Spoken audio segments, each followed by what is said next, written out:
also understand how do they add value in each product category. They are people who have a lot of choices under one roof. More than 60 sports is what they cater to.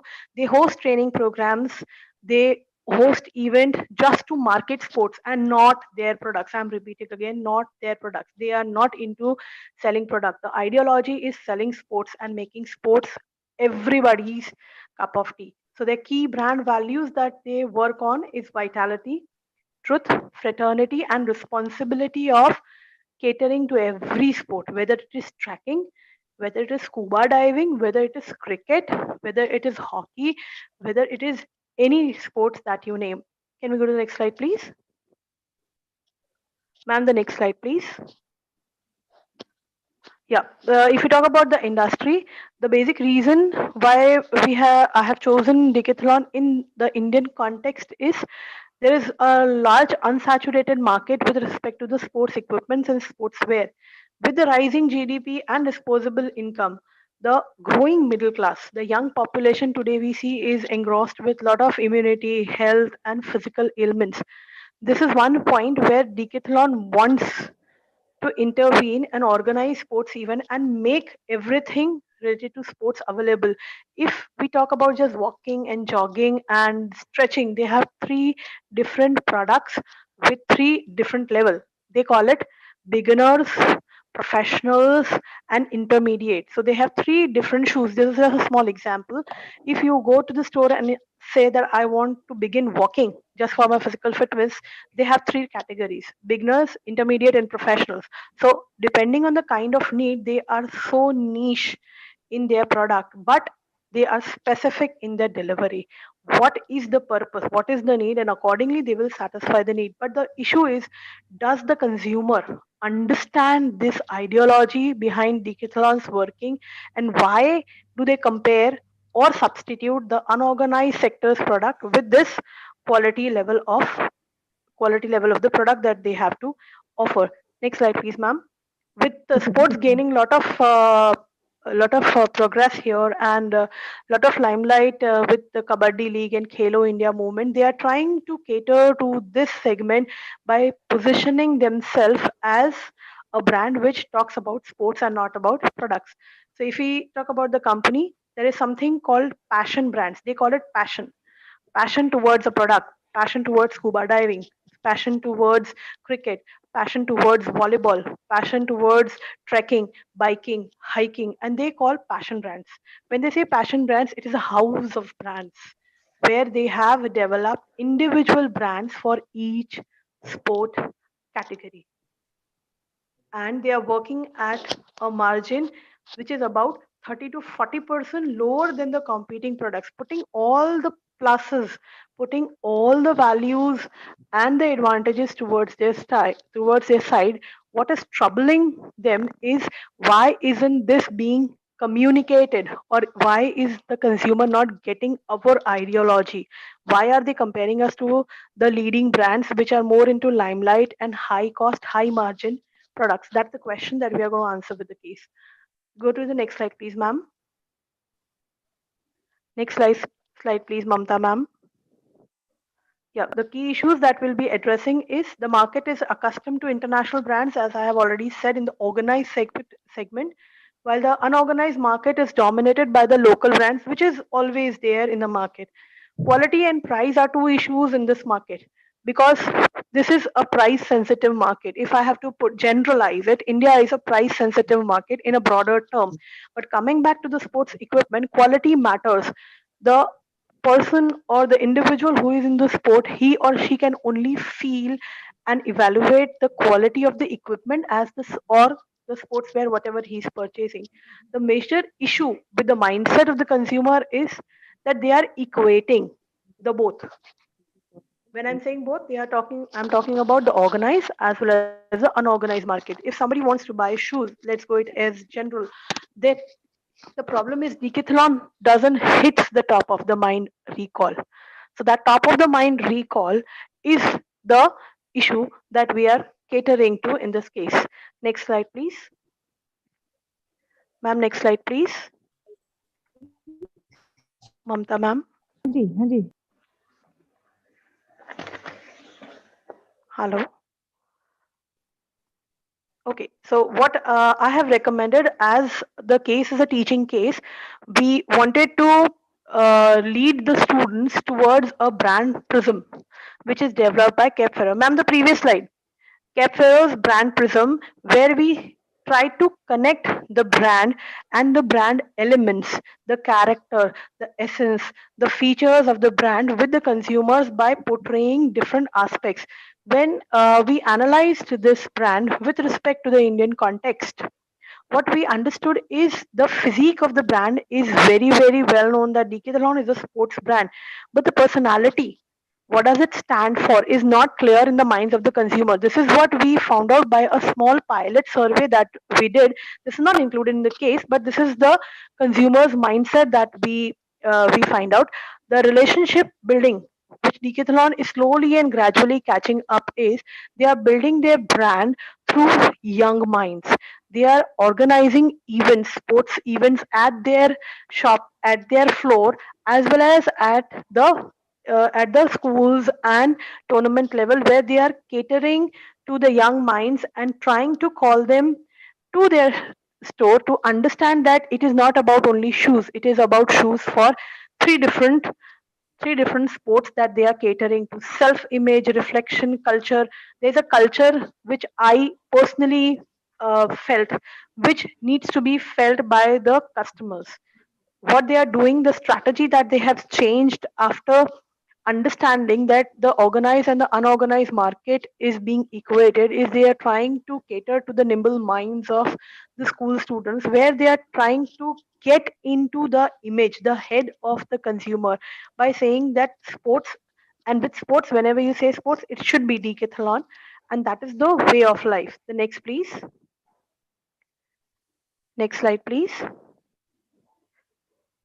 If I have to summarize or talk about the teaching note talks about the interrelated branding aspects that a institution needs to focus on when it is trying to brand itself in the competitive mind, and predominantly when you are not into direct competition.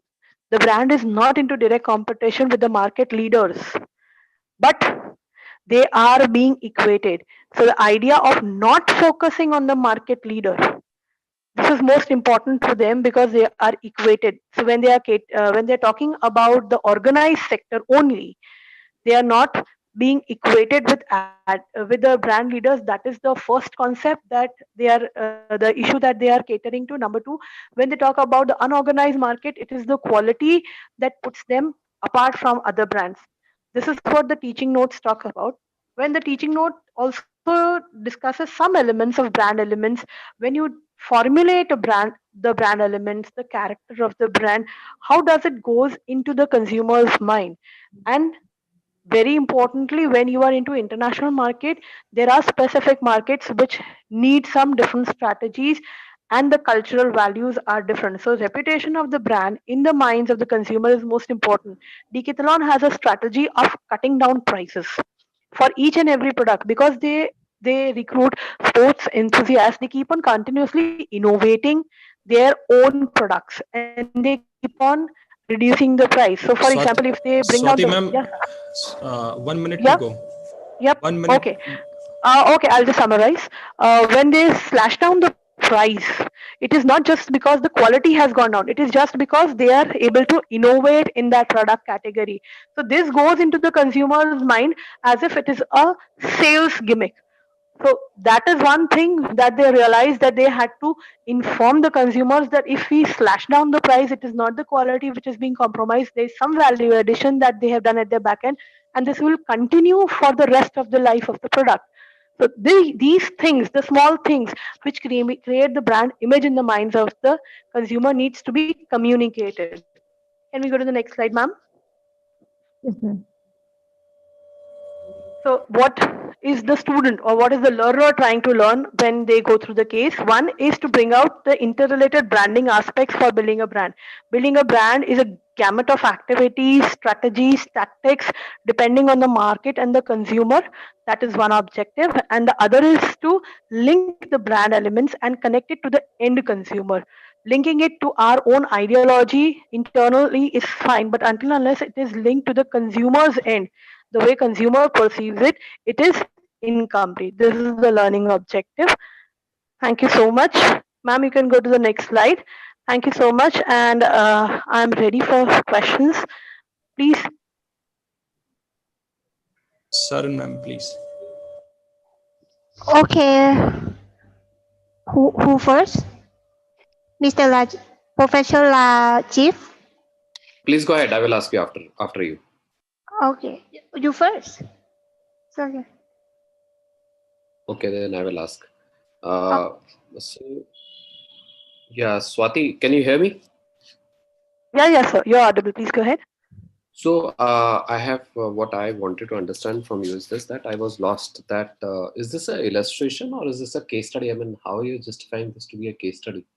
This looks like more This as is an example to your brand prism. okay. Initially, when I had written the case study, this is where the problem was being presented in the opening of the case, where the project head, that is Mr. Ketan Kshatriya, is wondering about why people coming to his shop, or as we say, the store, are equating products or comparing that this is costly, or why don't you give us this in a lesser price. So we begin with that case hook, that what is the problem, and then we give a background of the case. So I feel this is more of a teaching case where the student will be led towards thinking about brand elements, and then he will go down to the tool which could analyze the brand. So there he comes down to the brand prism. Hello, hello, hello, Ma'am, you are yeah. hello, you are Yes, audible. hello. yes. You are Okay, audible, okay, right? yeah, okay. Sir, I guess I have answered your question to some extent. Well, I'm not very clear. So the thing is that what precise questions you are going to ask and how have you gone about writing the case? Can you just give me a structure of the case and how it is related to the questions which I have asked? Only answer this. Okay. If I'm saying what are the brand elements, then I have Am I discussed the audible? different. Yeah, so you're audible. What are the brand elements? Can you Then hear that me? is, yeah. One question is what are the brand elements, and second is how do you link the brand elements to different elements of the branding strategy. Then I have taken only one tool in this particular case. The other question or the other case that could be written is about the brand elements and what could be the components. I have just taken brand prism as one concept in this case and talked about the six components which Capferrer is saying that these should be encompassed when you're talking about a brand with respect to the consumer's mind.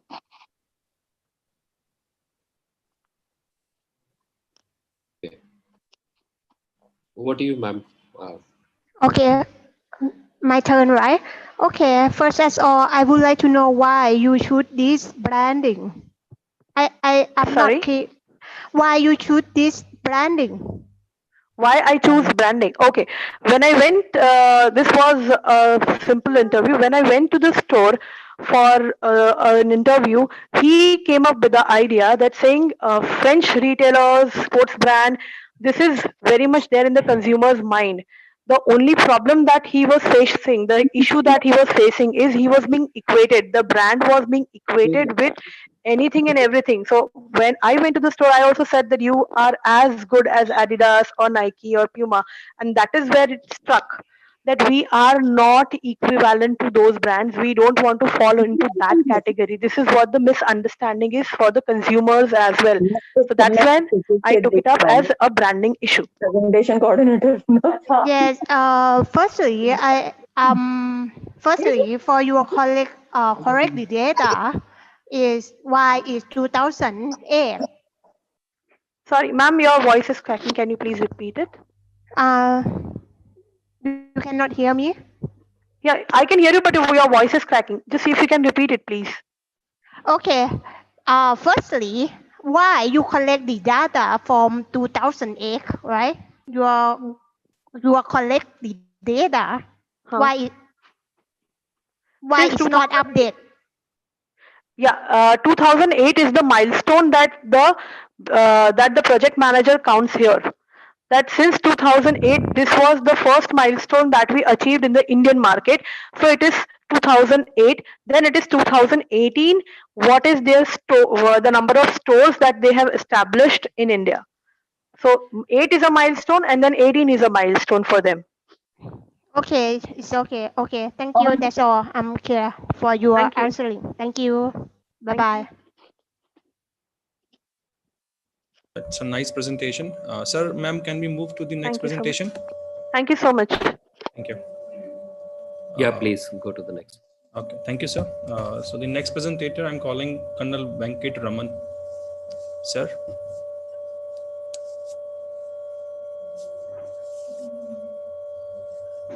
Am I audible? Can you hear me, sir?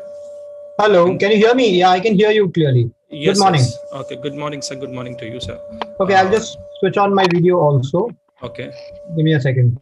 I was waiting for the previous speaker to leave. The slideshow is still on the screen. Just a second, sir. Mamta ma'am, can you stop the presentation and can you start the presentation of Venkat Raman ma'am? Venkat Raman, sir. Yes, sir.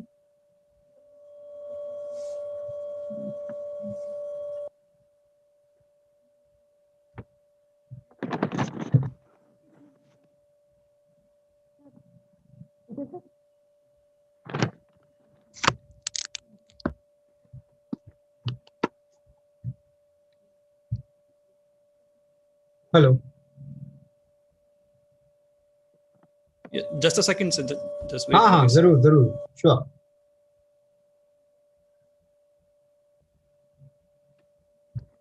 Yeah, this is my case study. That's right. So let me know when I can go ahead. Ma'am, can you put it on the presentation mode?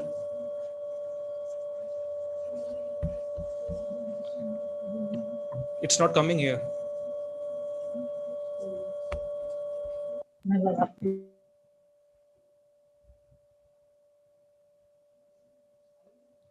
Ma'am, please first click on enable editing, then only you will be able to perform these operations.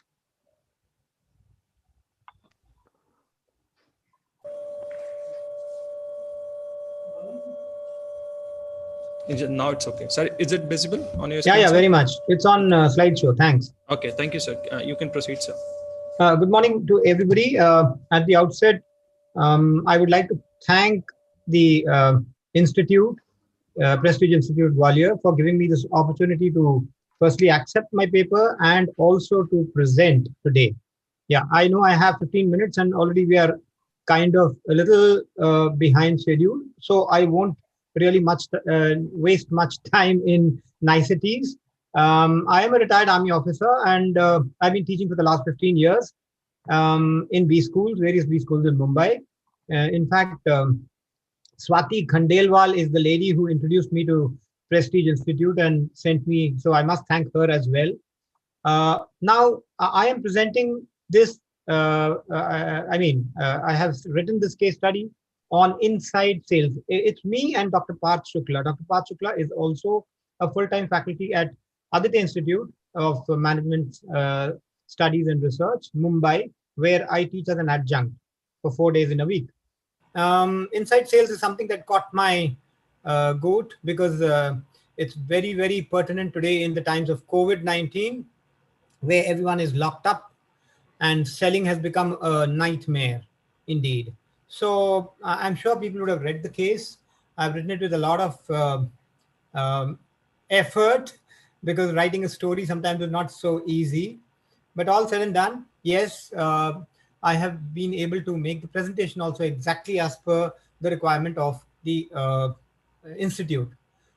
If you wish, and if there is time, I can also show you a quick, glance at what little survey we have done as primary research and what were the findings, but that later. Let's go first to the presentation. Next slide, please.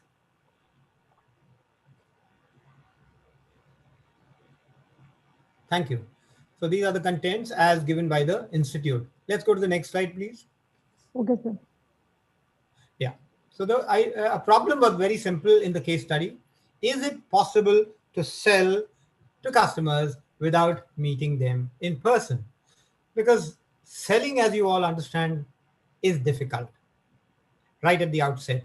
To be able to understand the pain point of a potential customer and to be able to solve it and to be able to cross the bridge to convert a person, a potential customer, into an actual customer who says yes and signs on the dotted line and signs the check, maybe, is a big, big jump. So, that doing that even without meeting the person is an even bigger challenge. And this was the problem that I tried to tackle in my case study. Next, please.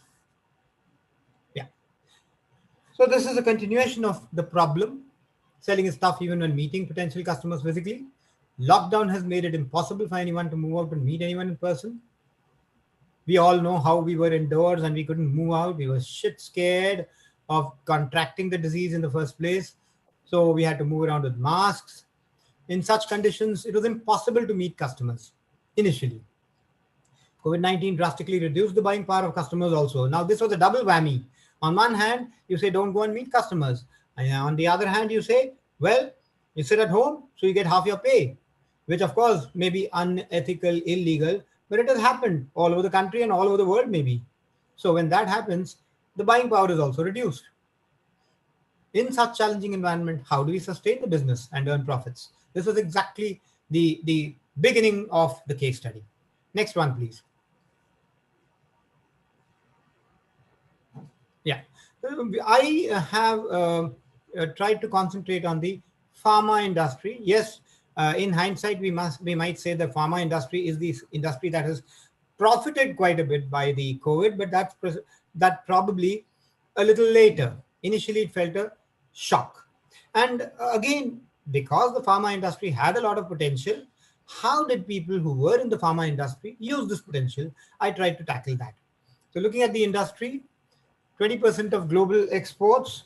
The Indian industry is huge, 20% of the global exports, 50% of vaccines. So we are really doing a great job in the world as far as the pharma industry is concerned. And with the onset of the liberalized market, pharma industry has witnessed a boom from the 70s. The Patent Act has added to the rapid growth. And as of September 2018, obviously it's much more now, CAGR has gone up to 22.4, which is massive as compared to other industries. So the growth rate has grown up tremendously. Maybe it has reduced slightly, but it's still quite competitive. Players in the pharma sector in India implement multiple strategies, including dominance and cost through integration along the verticals, making differentiated products, focusing different. I'm sure you all know generic medicines. So how even the pricing is differentiated, we all understand, and growing continuously through mergers and acquisitions. Then these strategies become extremely important to be profitable and to create a competitive advantage among different players, given the number of strict regulations on quality as well as distribution. So it becomes a challenge to be able to profitable or to get uh, revenues in large numbers, given these restrictions. Next slide, please. Yeah. So what are the alternatives? Now, this is the crux of the case. What did the protagonist Mahesh, who is in the case, do when he was, confronted with the problem of selling in when he couldn't meet his potential customers? So he didn't keep quiet. He knew that he could do a lot of things, and luckily for him, Manish had, he was tech savvy, he was e-savvy, he was very comfortable with e-tools and computers. So he developed this interest long back. And he used this potential to be able to do video calling, to do teleconferencing, to do WhatsApping, emailing, using virtual platforms, what we are doing right now, and also all social media, specifically Facebook, Instagram, which are very powerful to sell, as we all understand. So he used these as a leverage to leverage his competitive advantage, and he just didn't keep quiet and say, "Well, I can't meet my customers, so I can't sell." In fact, he realized that using these tools, he could sell even better. Yeah, next. Now the recommendation: the combination of video conferencing, WhatsApp, and social media seems to be the best possible option according to me. Because you see, Initially, you connect through WhatsApp. That's the fastest way. Then you also look at connecting through social media, become friends, and start reminding them about small things, make them happy. And last but not the least, connect through a video and close the deal.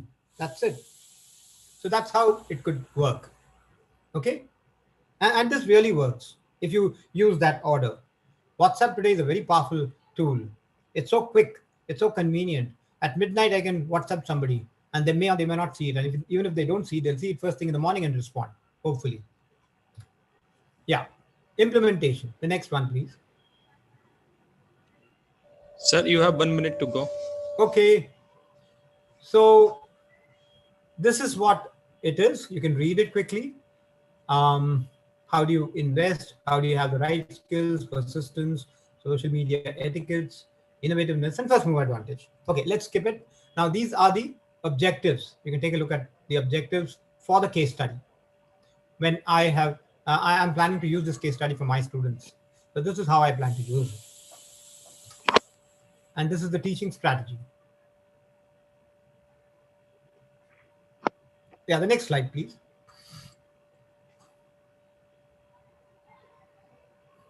Next slide, please. This is the case teaching strategy. I think I'm almost done. Just give me a minute more, if you don't mind.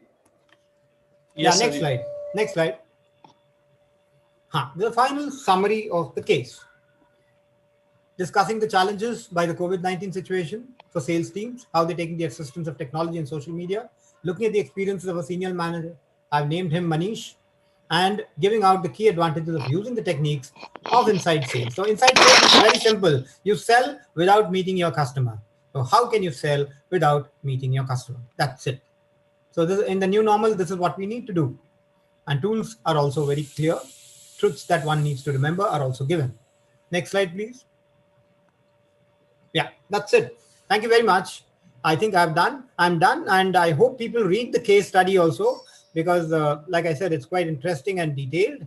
And I have given my teaching notes and my questions, which I could have shared, but for paucity of time.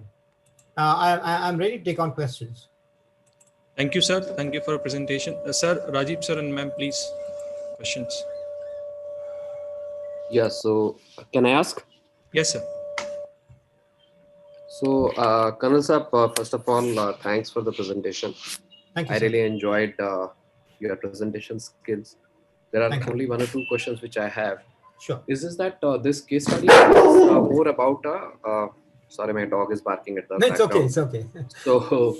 So this case study is more about the situation, Yes. and not so about the specific company. Like usually a case study is on one specific company. I can understand the situation of COVID and not able to meet the customer and henceforth using social media. Yes. But why are you not focusing on one specific company instead of using a fictitious character of some salesperson? I wanted to give this a little broader perspective, in the sense I wanted to show how a person in the pharma industry reacted to selling online, because I wanted to look at something common in most salespersons. Yes, you are right. I could have looked at one particular company, but I just wanted to broaden the scope, and that's why I used the pharma industry to show how it affected the industry and sales in particular. That's why Second question which I have is that in which particular course are you going to use it, and if in case you use it, is it not having a generic findings like social media being used? All of us know that after COVID, the social media is the way to forward. So what is the special learning which a student is going to get out of this case study? Okay. I plan to use this purely in marketing, because I do teach marketing also, and I teach it for the first year students. So we can look at it as one new form of marketing. It's something which is innovative marketing. So I could look at it as innovative marketing in particular. You are right, sir, that this is what everyone understands. But then when I give specific cases on how companies have used this, then the students will be able to appreciate that this is a very powerful weapon, And so certainly, sir, students must be, informed that this is the new normal and this is how they need to sell in future. So I'm actually preparing the future managers, the sales managers, that this is the way they need to sell. Over to you, the other panelists. Ma'am, ma'am, unmute yourself. Okay, firstly, thank you so much for your wonderful presentations. Thank I you, ma'am. love, yeah. But actually, it's the same question with the professor. Like if your scope of your distillation is not quite clear, you should to focusing on one company or maybe the big five company in India. It affects after post COVID-19, something like that, but it's okay for your uh, research questions. I love for this one is quite interesting Thank you, ma'am. topic. Actually, yeah, I'll answer your Yeah, question. Although I kept it generic, my online survey that I did was quite specific.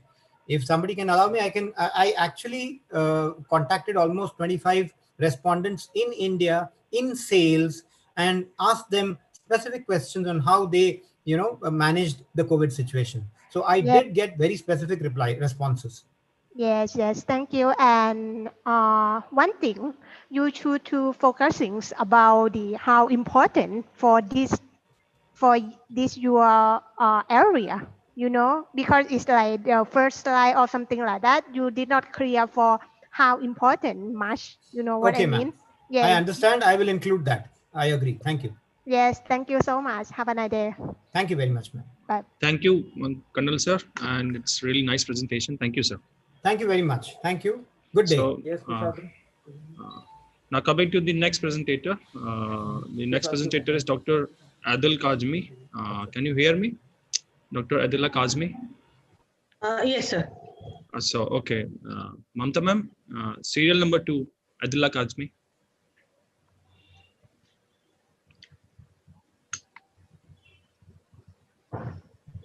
Okay, here we go. Yeah. Morning, everybody. My timer has also started, so it'll allow me as less to speak as possible. So I'll come straight away to the case study that I have on Naukri.com. Next slide, please, ma'am. Yeah, we'll go through it. Basically, I've given a scenario where an opportunity was embarked to Mr. Sanjeev, a brief history, then what the industry is about, the company is about, the business expansion, and then the strategic leadership, and then we go ahead. Next, please. So this is case studies basically are stories and how we derive our learnings out of them. So this is about Mr. Sanjeev Bichhandani, a young entrepreneur in 1990s who graduated from St. Stephen's with a degree in economics and then an MBA from IIM Ahmedabad. Coming from a middle class family, he had his struggles, got into a job after his MBA, but then the entrepreneurial bug always caught him and kept him restless on the job. His wife was in Nestle, so they worked together and made their ends meet. And then he started his career with GlaxoSmithKline. And this is where he saw that people were very interested in this magazine called Business India that would come. What for? People were looking for jobs and people were looking for companies who were offering jobs. So here is the idea that got him. If he could have a platform where he could bring in job seekers and job offerers. And so his journey started. Next, ma'am. So this company actually got listed on Bombay Stock Exchange 20 years later from where the journey started. One learning of the case study. To take forward the entrepreneurship responsibility on your shoulders, it'll take a lot of time for the benefits to reap. So it started in 1996 and then 2006 it actually got listed. And the company was incorporated in 95 by the name InfoEdge, which had different business portals starting from Naukri.com to Jeevansathi.com to 99acres.com and then later on Shiksha.com. Next, ma'am. industry analysis. So basically, this online classified services industry had anything to do with what internet would be. So when Mr. Sanjeev started his journey, there was nothing called www, no servers, no internet. So when this internet bug started coming actually in 2000, so this industry started to boom. And this was a client-driven industry where customer would decide how the business would go. So there were no middlemen, B2B, B2C chain would be followed, client driven to the extent that the changes would be very much dependent on the external business environment factors.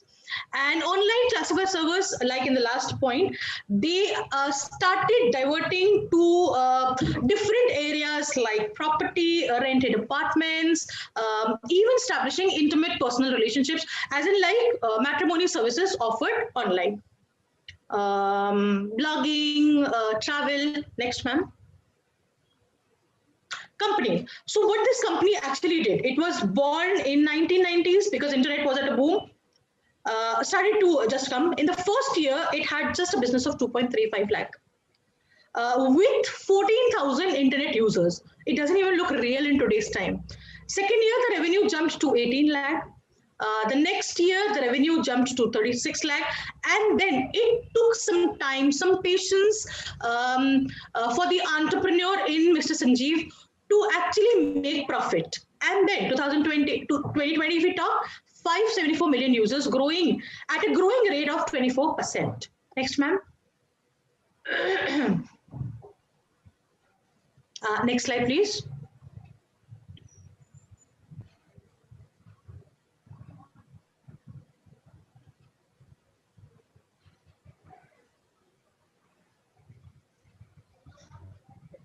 Can I have the next slide, please?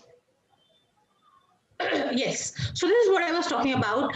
So once he conceived this idea of an online service that could cater to the needs of employment to people, he took it from recruitment to matrimony, and then another case study learning.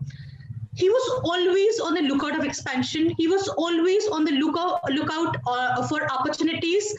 There were profits that came late. There were challenges that he had to face. There were obstacles.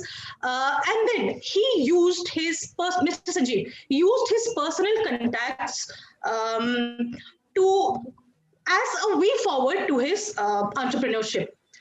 So Mr. Sanjeev and Mr. Anil Lal, who was also one of the technology head at InfoEdge, they collaborated and gave shape to Jeevan Sati. Mr. Sharad Malik, another associate at Naukri.com at InfoEdge, got together to give shape to 99 acres, and then the journey continued. And today, last point, as of 31st March 2019, InfoEdge has a network of 75 company-level branch offices located in 48 cities throughout India, 300 sales servicing, client-facing, and total employee strength of 4,200 working in its office and in West Asia also. So there was this idea that started in the garage of his father, where he paid 800 monthly rent. And then 20 years down the line, this is what the business expanded to. Next, please. Key issues. I have brought along some of them while discussing the previous slides. There will be exciting events. There will be struggles. The case brings about a business model that applies to any internet service company. And there is ample material in the case that underscores the business environment factors. The environmental factors, the dynamics of the environment will be very, very important. Competition is tough. There will be rising competition. There will be dying competition that will happen. Although not much emphasis has been given to the financial achievements of the company, but to the zeal of an entrepreneur, to students to understand when we're using it in the class, how establishing a business, what it takes to establish a business. And innovations in such cases are highlighted in terms of, say, the format of the website, the ease of accessing the portal, the changes, the frequent changes that are demanded, that are market driven, and so on. Next, ma'am. Very important, strategic leadership. So this is a team of young people ready for change, ready to accept the changes, very much customer driven, giving sales as a priority among the functions and the various brands, and specialized people doing their specialized tasks. Next, ma'am.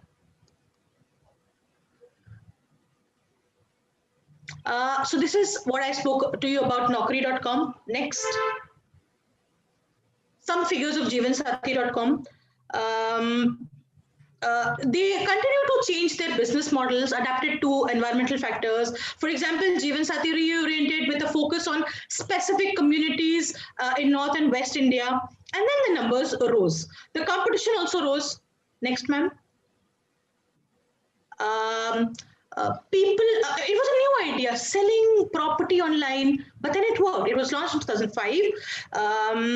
The numbers you can see on the last. Ma'am, 1 minute to go. Yeah.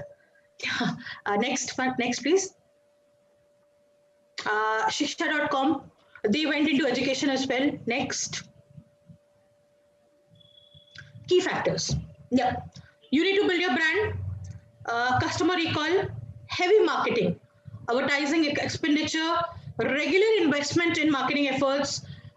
You have to take care of your customer. Intellectual property creation, creation of a niche market, strong network effect, product positioning, technology adoption, online business space service. Next. Next. Time doesn't permit this. All the functional areas have to be taken care of. Be it HR, technology, marketing, finance, IT. I'll take 1 more minute. Next. Next. Teaching objective. This could be used for an MBA class, a postgrad class, in fact, an graduate class as well. It could also be used in executive development programs on strategic management cases. This case is actually published in our book, Strategic Management, which I've co-authored with my father in the 5th edition. And specifically mentioning it is for class discussion rather than effective or ineffective handling of a administrative or a managerial situation. Yeah, I think I'm done. Yeah. Sir, Rajiv sir and ma'am, please. Yeah, so thank you for the presentation. I really enjoyed it, Dr. Adila. Thank you, Dr. I'm Rajiv. Yeah. Professor. Professor Yeah. Rajiv. Thank you, Professor Rajiv. Yeah. So I'm sorry to interrupt. I just realized there's too much material. There's still too much to say, and my timer ran faster than you actually. Yeah, your questions. That's fine. So number one is just that you have done a better structured presentation. I must say that. I have one question to ask. Is this that there is already 2 case studies on Naukri.com. One has appeared in IIM Ahmedabad and one has appeared in Ivy. So how is yours different? Because this all is the same material which I have already seen them on those 2 case studies. So can you just highlight that first? So I'm sorry, you will need to repeat the question, please. I said that your case study of Naukri.com, exactly the same case study is already there on 2 publishing platforms. One is IIM Ahmedabad case study publishing house has the same case study of Naukri.com. Okay. On same Sanjeev Bichchandani, and also this is published on Ivy. So there are 2 case study on the same topic. That is Naukri.com, and whatever you have given about the backgrounds and everything is exactly the same. So how's your case study different than that? First, have you read those case studies? No, this is actually the case study on Naukri.com that we have in our book is quite old. So I'm actually, frankly speaking, I'm not aware of the timeline where the references we are mentioning. Was our case study published prior to the ones that you are mentioning? Second question. What is different? The difference is the learnings that you take out of it. The difference is the perspective that you watch a particular journey of an entrepreneur. And thirdly, and lastly, the way you try to convey it to your students. I think that is where the difference comes in. For example, somebody would like to mention a lot about finance. I personally do not see much of a finance learning from here, but more of some probably to my MBA student or my BBA student who has this entrepreneur zeal. So there is a different learning that I try to take out of it. If this is what if I'm answering your question. Yeah, that was my next question. That what is the timeline of your publishing of this case? I mean, when you have written this case, and this came in the third edition. This was the edition has come 2020. The fourth edition was 2015. Before that, it was 2008, and this is where our case study was first published. Yeah. Okay, fine. Over to Dr. Thank you. Vora. Yes, probably I have the same questions with the Dr. Rajesh, but actually I have one more questions. So, because you study about the case of job strategy, but in your research, it's not have the model of job strategy case. You know what I mean? Probably you just like the description, but you don't have clear for the job strategy of the NAGI or something like that.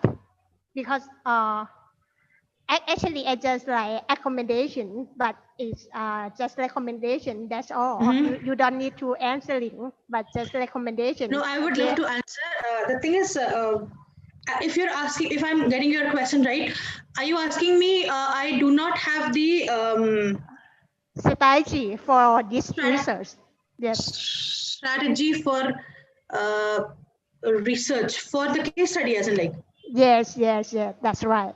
You don't show me the model at all, right? You don't have any model for this one. Why this is a company very important or something like that? Because I'm from Thailand. I don't know this one at all, right? And yes, you know what I mean? Yeah, I get your point. Yes, that's all. It's a recommendation for your future research. Okay, thank you so much. Thank you so much for wonderful presentation. Thank you, everybody, and have a good day. Thank you, ma'am. It's a nice presentation. So thank you. Thank you, sir. Now I'm calling Dr. Surjit Ghosh Dastidar. Sir, are you here? Dr. Surjit Ghosh Dastidar? Yes, sir, you are audible. Okay, thank you. Mamta ma'am, can we share serial number 3?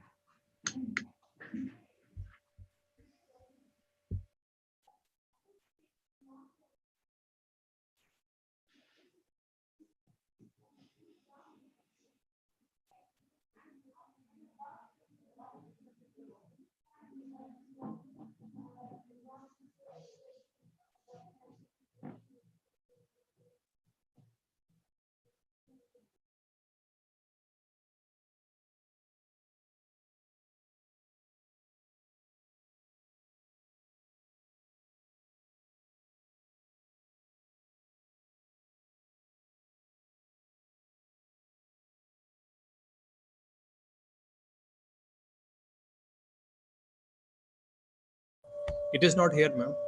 Might be there. ये नहीं हुआ अभी.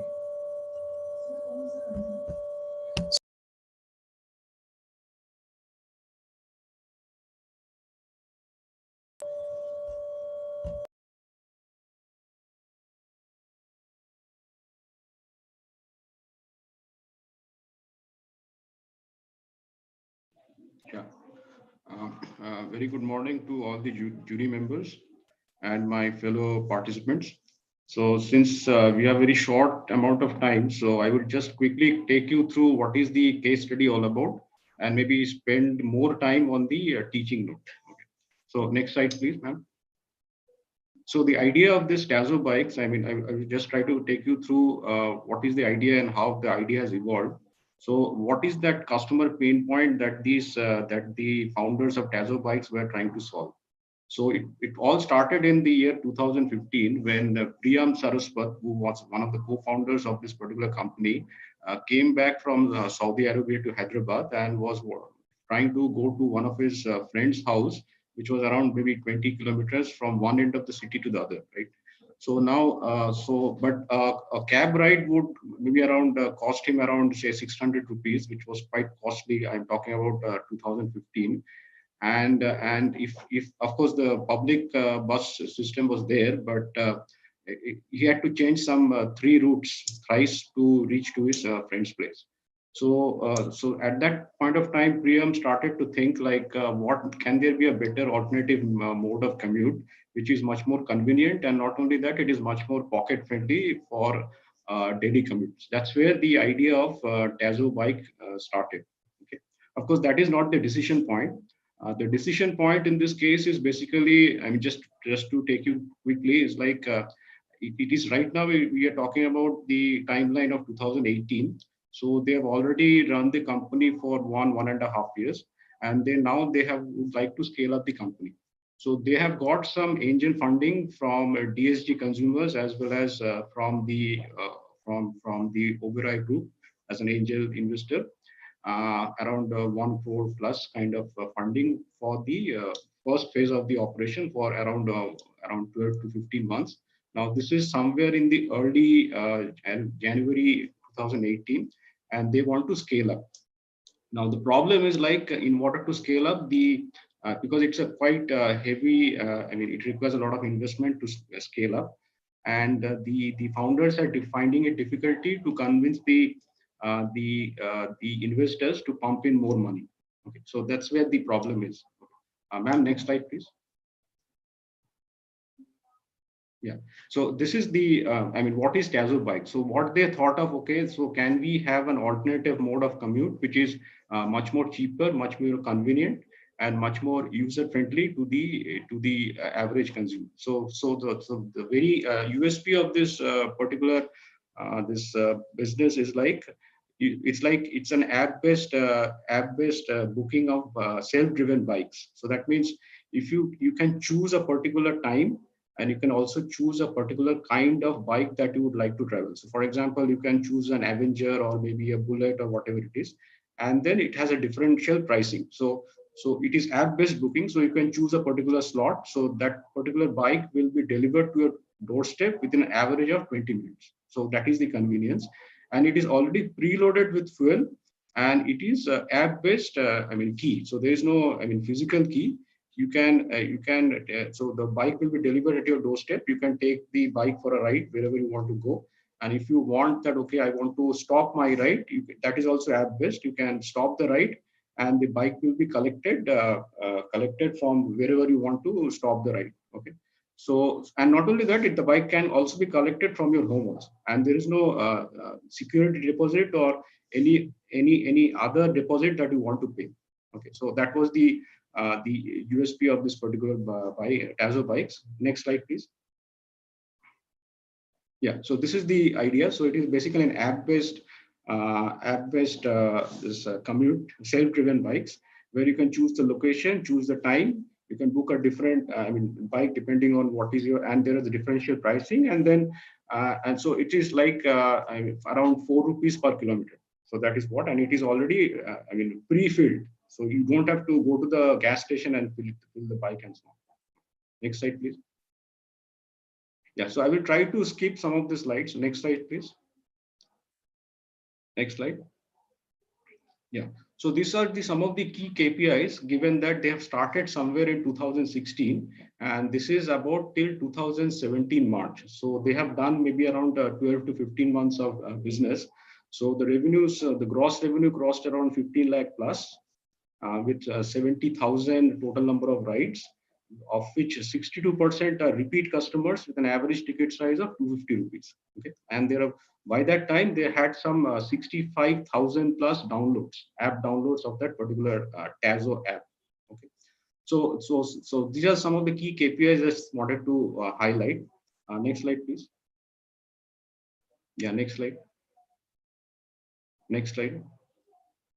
Next slide. Next slide. Next slide. Yeah.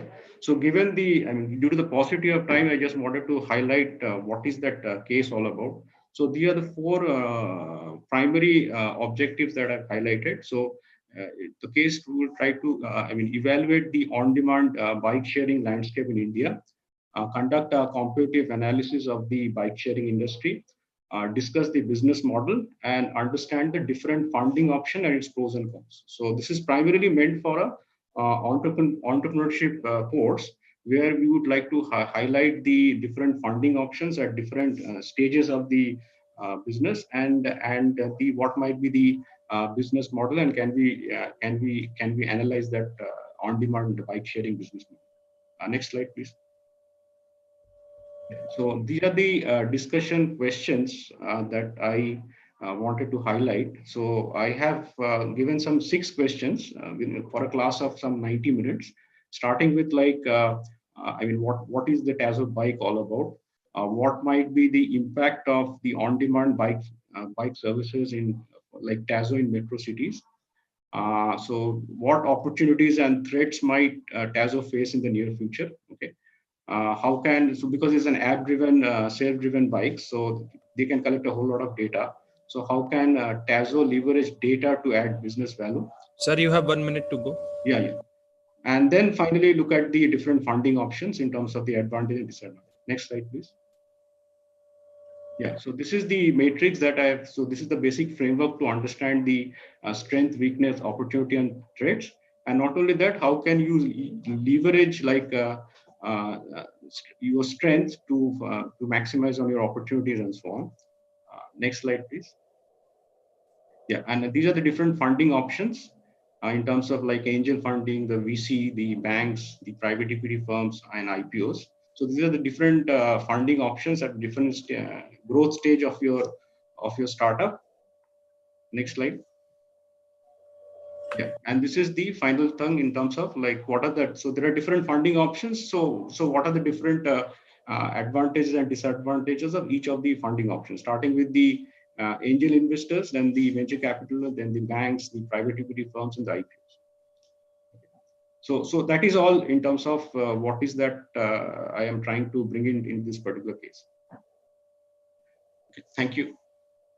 Okay, thank you, sir. Nice presentation. Sir, Rajiv sir and ma'am. Yeah, Dr. Surajit, thanks for the presentation. I really liked it. Yes. So no question, right? I'm asking it. Sorry. Yeah. So, Dr. Surajit, can you hear me? Yeah, sure. Thank you. So, have you got this published earlier? This Tazzo No. bike? Okay. And so your data collection, which you have done, is based on the secondary or the primary? I mean, it's all primary because I know the founders. Okay, because I have not been able to see in detail. So I'm assuming you have collected the data points on various types of investment options and pros and cons of it, because that's what is your focus of the research. Am I right? Correct. And has owner given you the right to take it forward? Right. The one. Okay. You have that right? Yeah. In fact, I mean, there are 4 founders. 2 are from IIT Guwahati. I think one is from, I mean, they were all working, very young working professionals. In fact, one of them is my student. So of course that the operation is not there because they were finding it difficulty to convince and bring in new investors, because this is quite capital intensive in terms of the scale up of the operations, because you have to lease the bikes from the dealers, and then there's a lot of operation and maintenance cost. So I think they after this, like I think 2018, maybe around middle of 2018, they could not sustain the operations, and they moved up. Did you try this case in the classroom? How long it lasts? Because it looks like this case will not last for typical 90 minutes of class. Rest looks good. So because there's only one data point, have you tried it? No, so the class test has not been done. Of course, I have done not the initial, not the entirety, because as I was trying to develop the case, I was just trying to bring in something in the class, but no, not in its entirety. I have a small suggestion for you. It is Sure. apart from your presentation, I will suggest that the case points is you need to have some more data points in the case, and specifically you need to build on some questions around it, like in a way that this one typical question is good. I'm not debating it, the question of alternative options of investments. but it has to go beyond that, because this typical thing will take max half an hour discussion in the class, and 90 minutes class means you require at least 2 to 3 more questions like that, and then I think this case is ready. So you can think about the questions, and the same thing can come into the case. I mean, that way, do a reverse engineering, think So about what 2 questions you can build into the case. So I was thinking like maybe one part of the case was in terms of like understanding the different funding options. The other part was understanding the business model in terms of the revenue source, the customer segment, and so on. So that might take another maybe 15-20 minutes. And then the remaining part can be discussed in terms of the TWOS matrix, in terms of the strength and weakness, opportunity and threat for this particular company, and how they can leverage on that to overcome their maybe weakness. Well, I leave it to you. I will suggest something different than that. I will suggest Sure. that because it's a startup case and it is about entrepreneurship, and specifically your major question is about investment options. So revolve the other 2 questions or 3 questions also around the entrepreneurship, especially the teething problems and the issues faced by the startup. That will give it a more uh, I mean, authenticity, and that will give it more focus in the entrepreneurship class. So I leave it to you. Sure, sure. Fine, I am Thank you. done. Thank you, sir. Dr. Vora.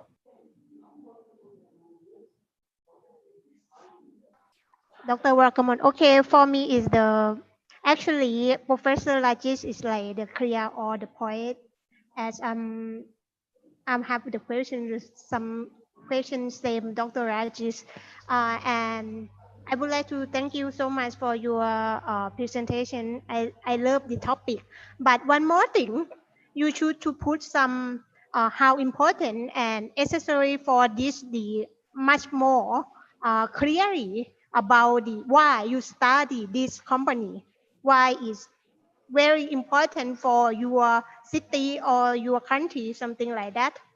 You know what I mean? That's all Yeah, for sure, sure. yes, that's all for my recommendation. Well done. Well done. Thank you. Thank you, madam. Thank you. Sir, it's a nice presentation. Now calling the next presentator, Dr. Salma Ahmed. Ma'am, can you hear me? Dr. Salma Ahmed.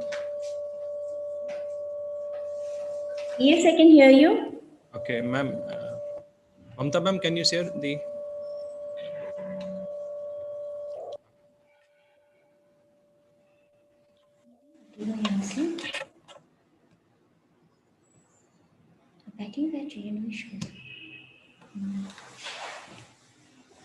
continue, ma'am? So I begin my presentation. My topic is communication and compassion, the need of the hour. Next slide, please. I have identified the problem as when a patient dies in a hospital, doctors are often beaten up by the family members of the patient, following which the doctors go on strike. And this, of late, has become a very common occurrence. Now, I want to delve into the problem. What is the problem? Negligence on part of the doctor or over expectation on part of the patient? Next slide. Doctors go on strike in a hospital. There is no work in the OPD. Healthcare services are disrupted, and it begins with one hospital, but ultimately this effect goes to the other hospitals as well. Next, please. Now, the background to the case. This is a case which took place in Neel Ratan Sarkar, in short, NRS Medical College and Hospital in Kolkata. Last year, a patient called Muhammad Shahid died, and members of the family protested and blamed the doctors for the death, saying it is because of negligence, medical negligence on part of the doctor. Next slide, please, ma'am. The basic issue is the relative of the patients who died. Mohammed Shahid was the patient. They assaulted and attacked the resident doctors, and in that assault, one junior doctor whose name was Pariboho Mukherjee, he suffered head injury. He was critically injured and he was admitted to the ICU of a private hospital. Next slide, please. They went on a dharna There was strike. The doctors and residents sat on a dharna as a mark of protest against the brutal attack to the doctors. The hospital gates were locked, but the patients broke open the gates and entered the hospital. Ultimately, security had to be put in place to avoid chaos of any kind. Next slide, please. But this happened in one hospital, but other hospitals also gave them support. SSKM, Seth Sukhlal Karnani Memorial Hospital in Kolkata, the doctors there also went on strike. Their emergency services were disbanded, and gradually it spread across all the cities across West Bengal. Next slide, please, ma'am. So this Bohos Mukherjee's condition was bad. He was very critically ill. The anti-government blamed the ruling government for not providing accurate security to the doctors in medical colleges. Next slide, please. Now, all healthcare services in West Bengal was disrupted. Doctors demanded full protection. Senior doctors from different medical colleges, they resigned in large number, and this further added to the crisis of essential healthcare services in the state of West Bengal. Next, ma'am. Junior doctors undertook march all across the city. They attacked two persons who were of the ministerial cadre, Minister of State for Health Chandrima Bhattacharya and Nirmal Mahaji, who was the Minister of State for Labour, was also affected. Next two slides, please, ma'am. Next, ma'am. OPD services in all government and private hospitals remained closed in the entire West Bengal, in every city, in every small town from 9 a.m. to 10 p.m. the following day. Only emergency and casualty services remained open. Next, ma'am. Representation of doctors of NRS, they went to Raj Bhavan. They met the governor, Keshari Nath Tripathi. They put up their demands that they would continue with their agitation till the demands were met. Next, please. And the demand was very simple.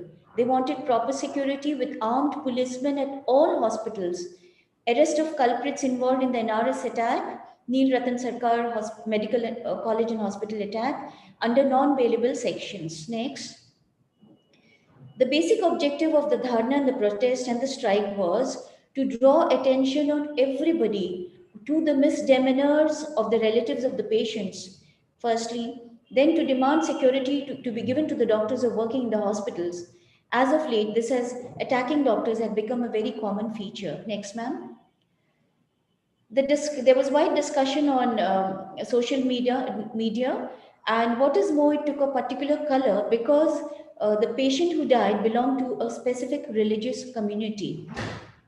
Next, please.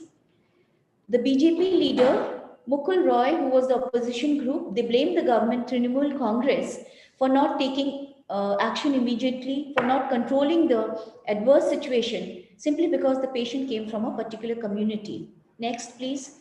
Then the chief minister of the ruling government, Mamta Banerjee of Trinamool Congress, intervened. She visited and reasoned with the doctors at SSKM hospital, but her conversation took a wrong turn. Next.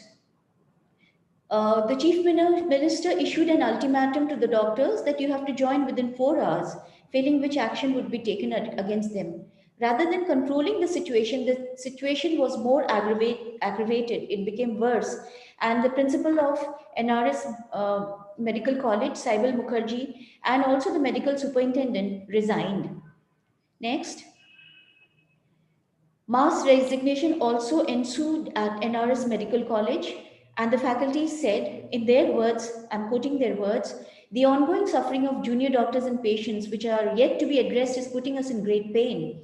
Any effective patient care related services cannot be delivered with in-service doctors alone, in the absence of support from the junior doctors. Yes, next.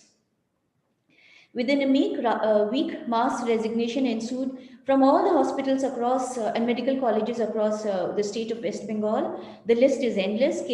RG Medical College, North Bengal Medical College in Darjeeling, Suri District Hospital in Birbhum. Next. Next slide, ma'am. Calcutta School of Tropical Medicine, Sagardatta Medical College, National Medical College, SSK Medical College, Bardhaman Medical College. These were the hospitals who joined in. Then the word spread and they got countrywide support. The strike got countrywide support. from Telangana, Rajasthan, Maharashtra, Goa, Assam, all across India, even national capital Delhi, where the JDO, Junior Doctors Association, they joined the strike. JDO of All India Institute of Medical Sciences and Safdarjung Hospital also joined the strike. Soon after the next slide, ma'am. Following this, even the Indian Medical Association intervened. So 6 days later, it had taken place on 11th of June. 6 days later, on 17th of June, the Indian Medical Association, they called a nationwide strike and declared withdrawal of non-essential health services across the country for 24 hours. Only emergency and casualty services were permitted. Next, ma'am, Indian Medical Association further asked the union government to intervene to draw a comprehensive central law to deal with the violence on doctors and healthcare workers, punish the perpetrators of violence, amendment in the Indian Penal Code, and also amendment in Code of Criminal Procedure. Next slide, ma'am. Further, IMA also demanded a reaction from the Union Home Minister, and the Prime Minister Narendra Modi was also requested to intervene to take steps to check such violence in the future. 1 minute to go. Yeah, what I'm trying to bring about is this has become a regular feature. It has taken place across Bangalore, Dhule, Pune, Pimpri, Pune, and various hospitals across. Next slide, please, ma'am. Next, ma'am. What is the cause? That is what I'm trying to explore. What would be the problem? Long working hours, stressful working situation, excess patient workload for the doctors, as a result of which the doctors are not able to give critical care to the patients. Now, next, ma'am. The doctor's perspective is there is basically irrational expectation from family members of the patient. The patient, they say that patients are brought to the hospital in a highly morbid state when they're on the verge of dying, and it's beyond the capacity of even a very skilled doctor to save him. And then when the patient dies, they blame the doctors as a result of medical negligence. Next, ma'am. Patient's perspective is it is sheer negligence of doctors, carelessness of doctors, high handedness of the doctors, and lack of commitment to work, which is the result of this. Next, ma'am.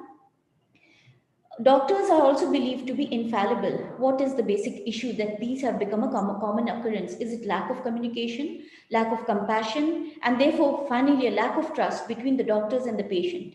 This is what it needs to be explored. Next, ma'am. Next slide, ma'am.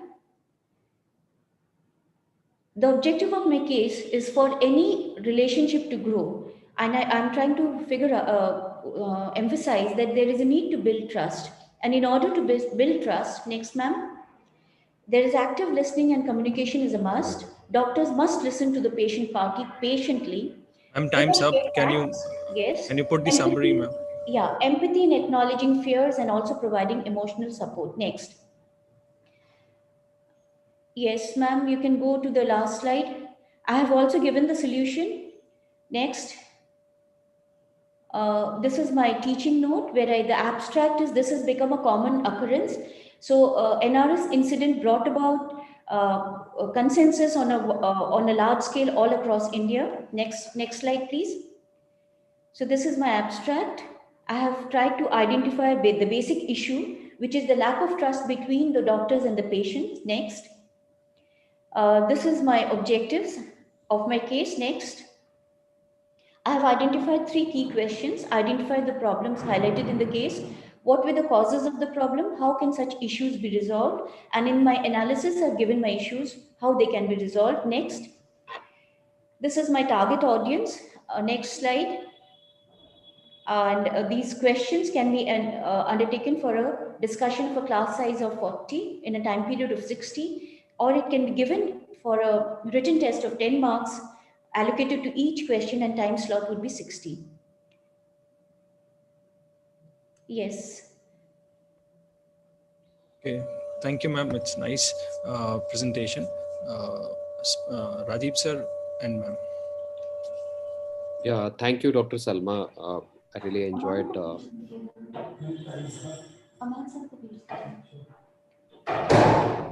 If I can show you my analysis, I've given the solution which is desired.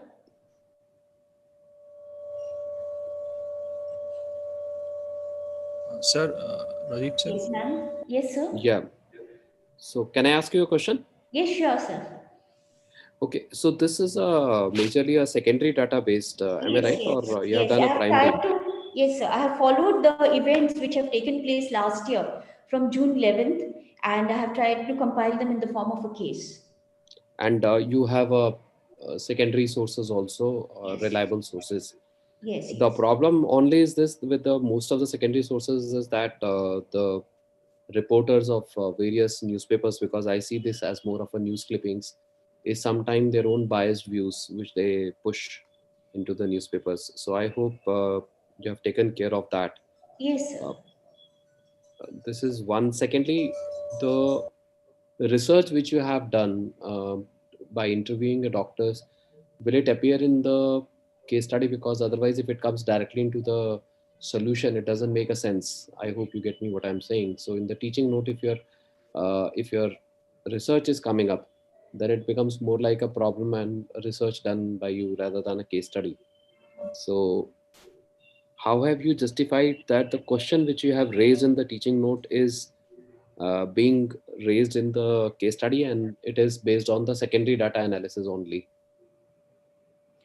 Could you repeat your question, sir? I'm not very See, clear. what I am saying is that your case study is a Yes, secondary data based case study, right? yes, yes. But whereas your teaching note has some primary analysis. So this is what is confusing to me. No, no. So I would like to bring, see, when the event was taking place, I was also tracking the events and what is the interview which is taking place, and what is it the doctors have to say. They were highly agitated, and there was a roundabout consensus. Like, I belong to Aligarh Muslim University. Here also we have a very prominent medical college, and I had discussion with the doctors. They said this is a common feature. It occurs here also. The moment the patient dies, they blame the doctors. So it is a result of medical negligence. They say they are not committed, they don't give us time. And what I understand is basically it's because of lack of communication between the two. If the doctors are patient enough to explain the status of the patient the moment he is admitted, so the patient knows that, okay, the patient party knows that my patient is, my relative is critically ill, and he knows the chances of survival. So he's prepared for a death which might take place.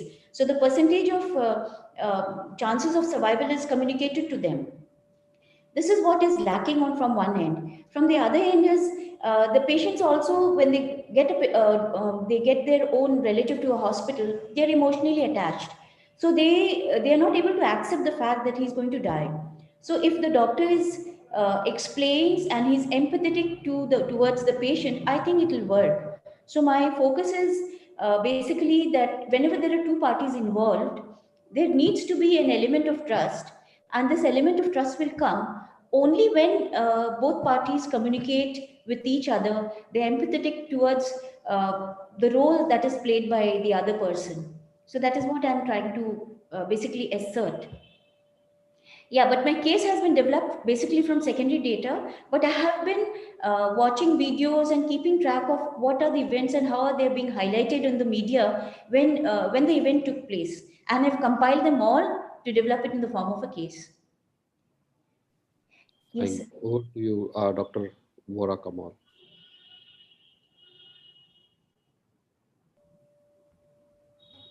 Okay, thank you so much for your great presentation. But I have one more thing about your last presentation.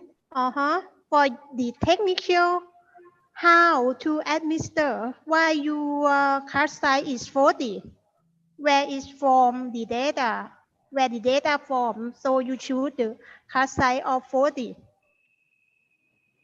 For discussion in the card size of 40 for your last slide. I Yes. have made it for a class discussion of 40 because there are certain issues, I mean, if it's a larger class size, then we would want more issues to be involved. The issues are, there's a doctor's perspective and there is a patient perspective. So to administer it in a class, we could divide them into two groups. One would be representing the doctors, and they would be, say for instance, giving a for doctor's opinion, and the other would be giving a pro patient opinion. And if it's a larger size, I think there are not too many issues which can be taken up. And therefore, I have decided on a class size of 40. In a class of 60 or 80, it will become chaotic and difficult to control.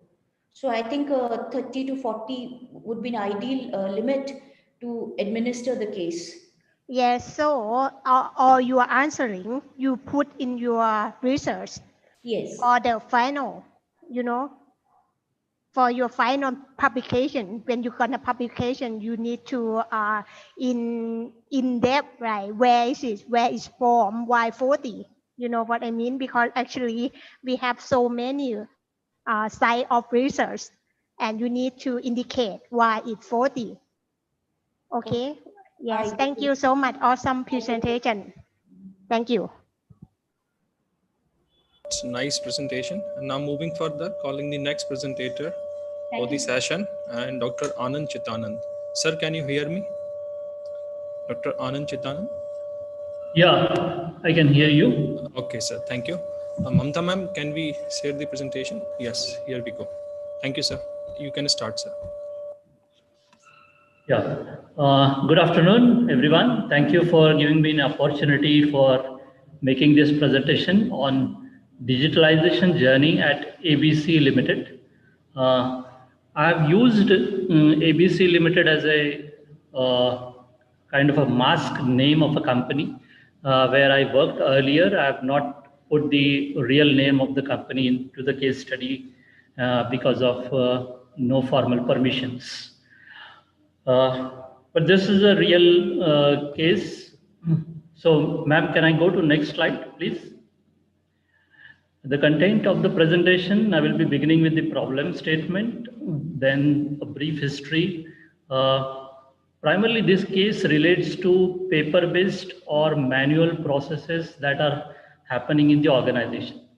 Most of the organizations have a lot of systems in ERP systems or PLM, that is product lifecycle management processes, or there are some CRM processes. But beyond this, there are many processes which are manually driven or paper-based processes which have significant inefficiencies, and there is a lot of wastage of resources in those processes. This particular case highlights on the digitalization of these processes. So next slide, please. Yeah, so the problem identified in this particular case is the manual and paper-based systems and processes. They lengthen the process time, they are inefficient, they are prone to more errors, they require a lot of rework. At the same time, they lack the visibility, traceability, even the accountability is also lost at times, and so on and so forth. So next slide, please. ABC Limited is a mid-sized company. It is a multi-locational. It has got 3 plants, then several offices in India distributed through their area offices and regional offices, and also depots. It's basically a traditional company which has got a strong focus on paperwork, then compliances, and so on and so forth. So a lot of times are spent on various process approvals. The company is joined with a new CEO, and the new CEO is a dynamic, about 37-year-old, and he is quite frustrated with the approvals that the company's various executives take from CEOs on paper-based, some forms, some files, some big bunches of papers. So on one but fine day, the CEO declared that he is not going to sign any paper-based proposals. He wanted everything to be digital. So all the approvals should be on some system and not on paper, because they cannot be really tracked. The one of the incidents which triggered this was the basic proposal for some supplier price rise was brought to CEO almost after 2 months, when the initiator had initiated the price rise for suppliers 2 months before, and finally it landed onto CEO's table after 2 months. So that created the irritation, and then the CEO decided that he is not going to sign any paper-based approvals. Certainly, a lot of critical processes which are beyond your ERP systems, they came to an halt. Majority of the business heads, they went to CIO, that is Chief Information Officer of the company, for some help. Next slide, please. Typical problems which were highlighted by CEO to all of the leadership team was it takes a huge cycle time for the processes. There are multiple levels of approvals, and therefore the papers move back and forth. Sometimes it lacks visibility, lacks the accountability. Even it has the impact on the employees' morale, that employees also believe that the things do not move in our company. They take a very long time, and it appears to be too much of a bureaucratic, and it brings in a laid back attitude in the employees. So businesses waste a lot of precious time doing this paperwork. Next slide, please. So, as the CIO had a business process engineering team under IT, so I was in fact part of this business engineering team, and we were asked to develop some software-based system for the approvals. So the IT as well as the business process engineering team created a workflow-based approval system using Microsoft SharePoint platform. This was a very simple process. It had the provisions for customization. So it created a tracking mechanism, it created a visibility, the process speed also increased, and people welcome, most of the employees welcomed this online approval system. And based on the success of this particular process, the CEO of the company insisted that the company should digitalize all the paper-based processes in the organization. So as a part of business process engineering, we took a view of the processes, and we could identify more than 200 processes, small or big processes, which were happening on some papers or some manual. There was a lot of manual intervention. So this was a bigger task, and the timelines given by the CEO were very aggressive. So the business process engineering team identified about processing 70 employees from various departments, functions. So next slide, please. So, so this team was identified, and they were asked to identify critical processes within their department which are paper-based. Then the prioritization was done. We asked the respective process engineering team to get trained on process engineering. There were 3 process engineering modules were created, and these people were trained on how to map the processes, how to create a process documentation, use some simplification tools like common approach to continuous improvement, or sometimes even theory of constraint techniques, to simplify the processes, standardize, and then automate. So next slide, please. So one of the key recommendation by business process engineering was we need to simplify each process first, then standardize, and then automate. While automating, certain process controls were needed to be identified. Segregation of duties was to be taken care of. Segregation of duties relates to the hierarchies or the levels of approvals. At the same time, some of the roles which are kind of conflicting roles, like a purchase person and the finance person, the initiator cannot be an approver, and so on and so forth. So the company had a very documented SOD document, so that was incorporated to the digitalization of the processes. Maker-checker principle was also applied. As the processes were digitalized, the IT department also created some kind of a reports, dashboards. Sir, 1 minute to go. Yeah. So next slide, please.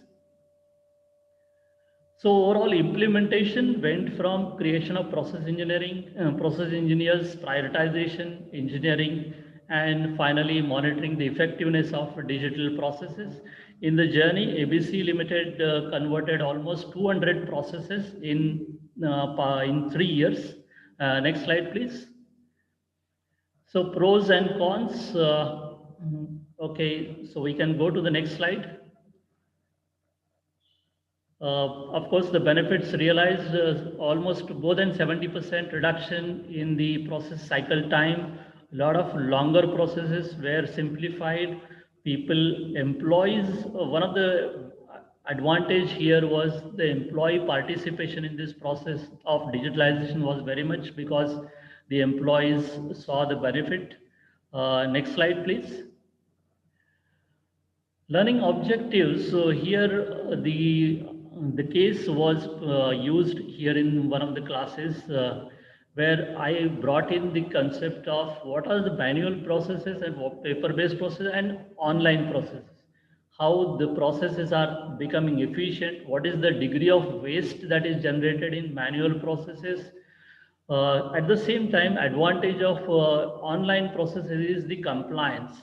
There are no two ways to doing the things.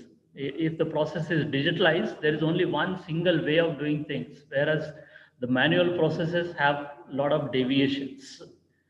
At the same time, importance of information technology and the benefits of the digital processes. Next slide, please. The teaching strategy here, there are certain questions as to, we would ask the students to debate about online versus offline processes, what could go wrong and how the things can really matter for the organization. Identifying one of the executive class also was exposed to this particular case where we had asked them to cite some of the examples of offline processes within their organizations and amount of cycle time the processes take. Are there any compliance related issues? Are there any non-conformities into ISO standard audits and so on and so forth? So this is a typical case study that I have. Any questions? Okay, thank you, Anand sir. It's nice presentation. Professor Rajeev sir and ma'am. Yeah, Please. yeah, Anandji, thank you for the presentation. There are one or two questions which I have. Is this that the process which you have shown for from physical to digital, there is a Yes. steps which you have shown.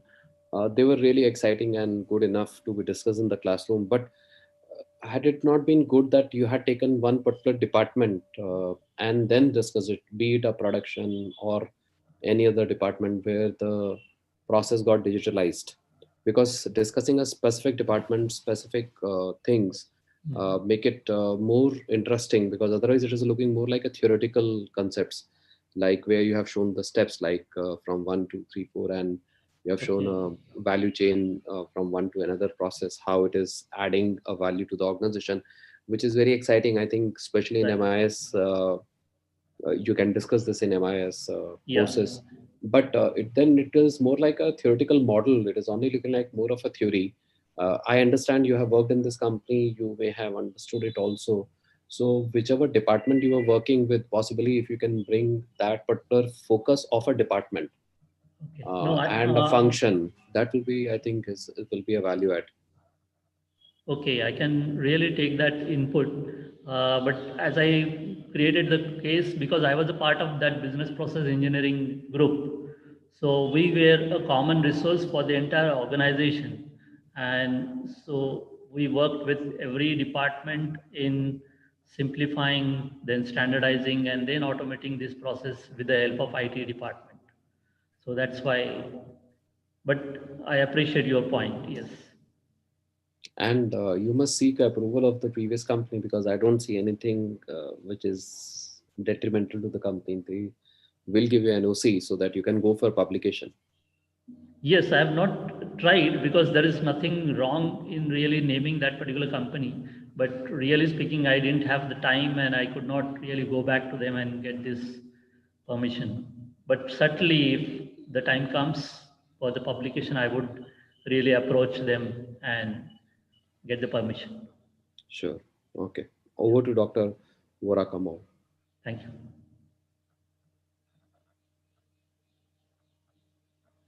Ma'am, you're not audible, madam. Okay, actually, thank you so much for wonderful presentations. I would like to say like your idea is very very clever, but actually I would like to know for your one question for me for the last slide. Why 200 group from your case study? You study like 200 people, right? Why 200 people? 200 processes. Yes, why? Where is the number from? Why 200? No, I don't know whether I got your question correct, but there are 200. There were 200 manual or paper-based processes which were identified in the company, which eventually got converted into digital processes over a period of 3 years. Okay, only 200 company, right? Over 3 years. 200 processes. Okay, I see. Okay. Yeah.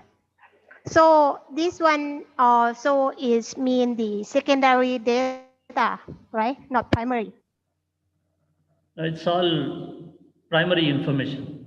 Yes. Okay. There's nothing Okay. secondary here. Okay. So that's all for my questions. It's okay.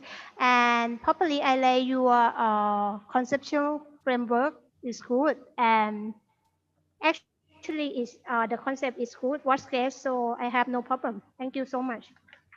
Thank you That's very all. much, ma'am. Okay, thank you, sir. It's a nice presentation.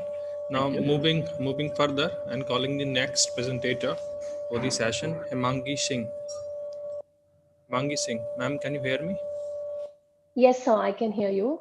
Okay, thank you. Good afternoon, everyone. Good afternoon.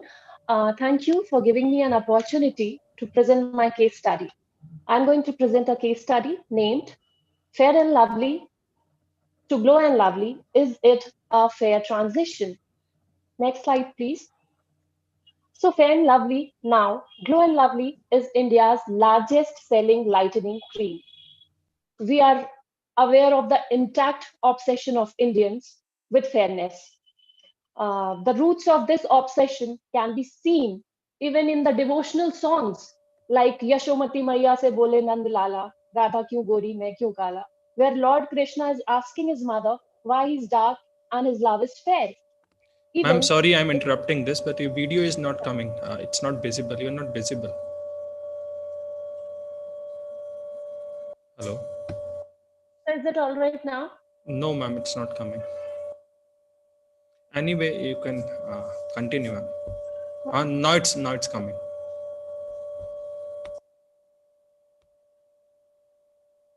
Yes, ma'am. So is it okay now? Okay. All right. So in Sanskrit also, there's a term, asurasparsh, is used to define where a person who is untanned and untouched by sun's heat is therefore considered pure and effluent. Ma'am, next slide. So the problem identification in this was why company took the advantage of people's fascination of being fair. Does the decision of dropping the term fair from fair and lovely is actually fair? Is it actually fair enough? Why HUL was so late to amalgamate public welfare and private growth altogether? Next slide, please. Why only fair skin was portrayed as empowered and valued in its advertisements? How can the quantity of melanin can describe the worth of a person? How it is justified to be recruited in a job on the basis of a shade car? How can it promote racist prejudice? And the biggest problem which was identified is that now how much time it will take to dilute the image of such advertisements, which has been rooted deep in the mind of the customers, prospects, and viewers. The case study does not want and does not aim to tarnish the image of HUL. It is about diagnosing and analyzing whether the company is actually serving the larger social objectives or not. Next slide, please. So Glow and Lovely, formerly known as Fair and Lovely, entered the Indian market in 1975 as an Indian skin lightening cosmetic product of Hindustan Unilever Limited, HUL, when the country's beauty care segment had very few competitors, serving the same products like Rico Turmeric, Charmis, and Pond's. The advertisement of Fair and Lovely, now Glow and Lovely, of the product have been criticized for promoting the stereotype and obsession of being fair. People have raised questions about this not so fair mindset of the company, and it received a lot of trolling and backlashing on social media for encouraging the concept of unrealistic beauty, of being fair. Next slide, please. So industry analysis, the darker side of fairness product has been identified by many consumers, but yet when we come to the financial analysis, the worth of the Glow and Lovely is undisputed with a 70% share and a good customer retention. The product exists because the companies receive demand of such product. It is said by some marketing strategy consultant Rama Bijapurkar. Now, the question is, how can any such demand decide the eligibility for a job or to get acceptance from the society? Next slide, please.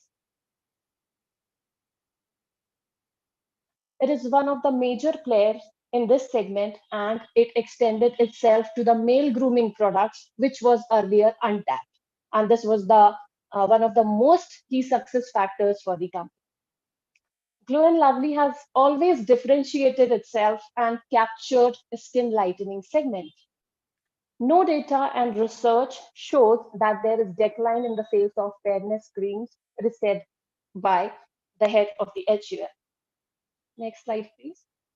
So some alternative and solutions which was suggested by me is the firm and intact obsession about the complexion can be welcomed. It is all right, but it should never be connected or it should never be linked with women empowerment, selection criteria of the job, better marriage alliances, and so on. The company should educate its customers about its intention and the diversity of Indian beauty. It should not be confined to any particular complexion of being beautiful. It should inform the customers that it is okay to not go with the dominant trend of being fair, but with the trend of choices and the trend of confidence, because few people think that such creams can enhance their face value and confidence, but on the other hand, others might get hurt. So the power of choice can never be underestimated. And it was also told in the inaugural session that the power of choice is the best thing to have. So this could be done with the help of repositioning of the product. Next slide, please. So the advertisement should be restructured accordingly, which should not hurt the sentiments of anyone. Earlier, the advertisement shown by this company was showing the eligibility criteria of the job, the marriage alliances, it was related to that. So it should now be restructured accordingly, which should not hurt the sentiments of people. The company had attained a pioneer status in serving fairness cream. Still, few activists and some movements like Black Lives Matter, Black is Beautiful, have raised questions. Thus, it would be very difficult for the company to change the psyche of the customers now through the alterations in the content of the advertisement. It might require aggressive advertising campaigns, like it can go with the experiential marketing and it should give personalized experience. Some recommendation and implementation, the best solutions could be the restructuring of the advertising strategies, repositioning of the products, and the major and the most important recommendation is educating the customers. Next slide, please. Learning objective. Ma'am, Understanding. 1 minute to go. Yes, the understanding and opinion of few customers can reinforce the right ideology. One voice can reinforce the right ideology. The right perspective shines brighter. It shines brighter than any complexion, any race, any gender, and any other form of discrimination. The current marketing standard emphasizes that beauty lies in diversity, and the pre-marketing standards emphasized on the skin tones and show that better things can be achieved by getting fairer. Next slide, please. It is important to understand that confidence and potential can never be the byproduct of any fairness product. Next slide, please. Next slide, please.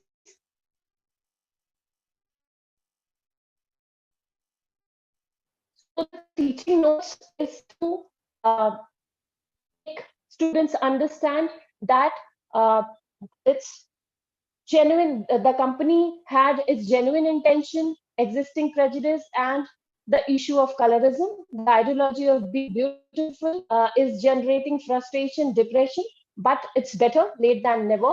The company should now work on changing the image of its product on consumer mind by educating them.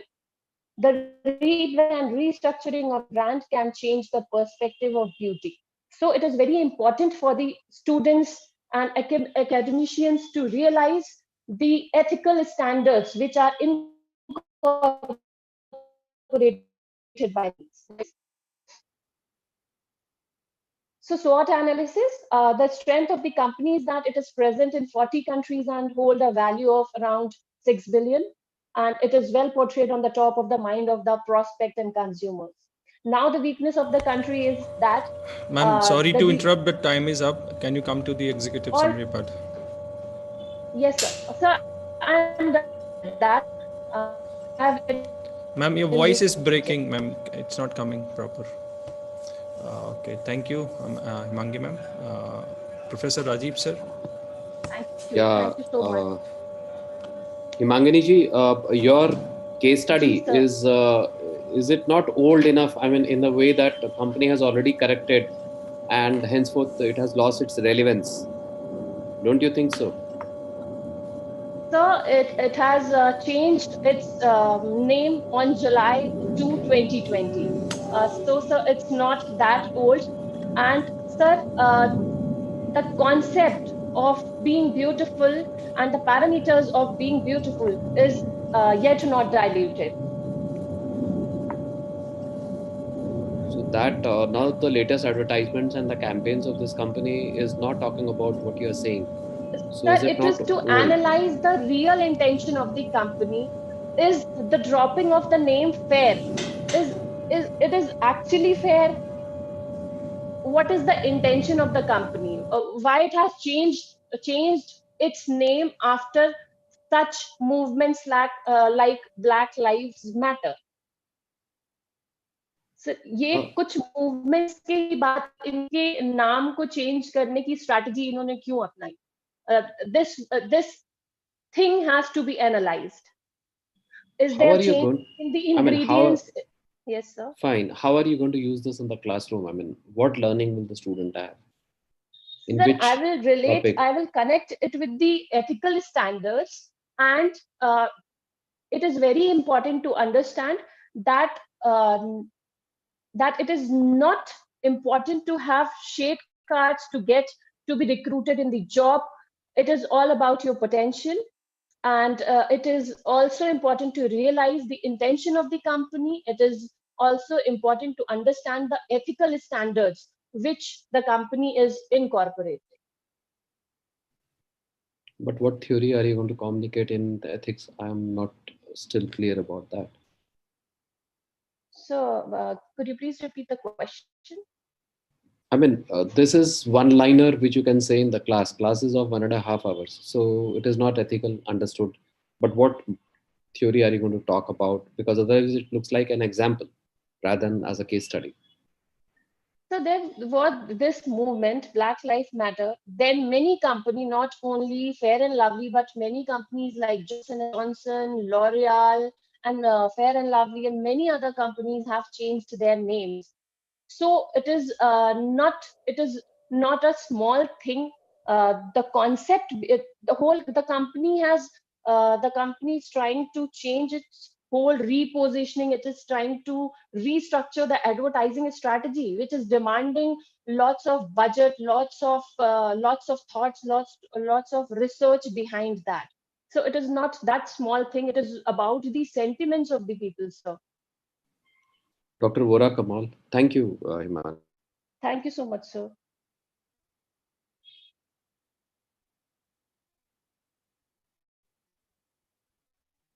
You need to unmute yourself. Yeah. Ma'am, kindly unmute. Oh, thank you so much for Professor Rajesh. For one, my question is quite same. Professor Rajesh, your conception framework or your research quite not clear. You need to make it more clear. You said it's like demand Sorry, of law.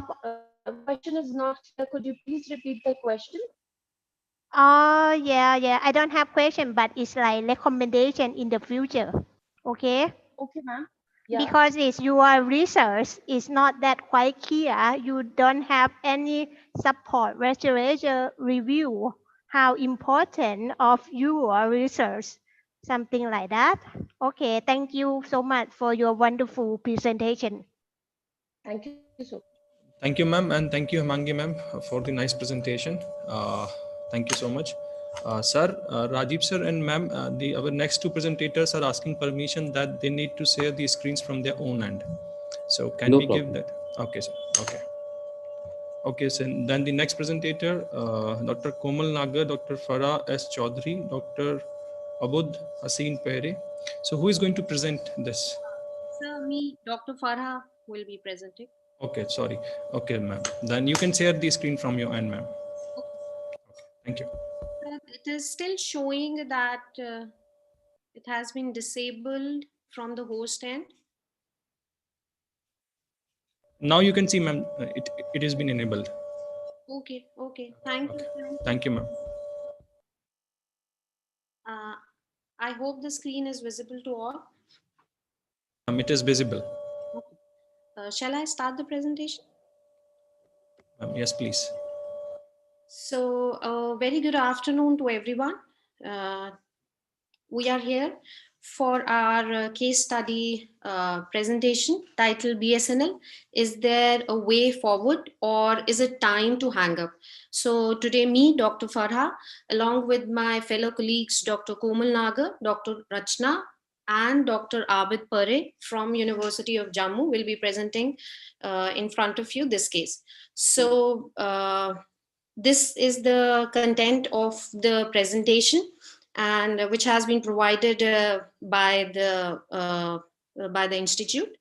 And so hurriedly, first I will be talking about the basic problem which has been identified in the case. There are two major problems which we have identified in this case. That is that what will be or what would the future prospect for BSNL, and the second is that what strategies should BSNL adopt to regain its market share. So first, talking about the brief introduction about the Indian telecom industry. So Indian telecom industry in 1985 they started offering the telecom services in India, and then MTNL and VSNL were made out of dot. And soon after that, there was a lot of demand of telephones, which was increasing in India. And by the end of 2019, India became the second largest telecommunication market in the world. But all of this actually changed in September 2018, when the Indian telecom industry, they actually witnessed a major transition because of the coming of the Reliance Jio, because there was a falling tariff rates and there was a reduction of data charges also. So because of this, a lot of small players, they actually had to exit from the telecom market, and finally were only 4 players left in this market. That was Reliance Jio, Vodafone, Airtel, and BSNL. We even did a Porter's 5-force model for this particular industry, and it was found that there was a high supply bargaining power of supplier. Why? Because there was a monopoly of the supplier which is there in this industry. TRAI is the authority which is regulating this particular industry. So that is the reason, and even supplying the licensing.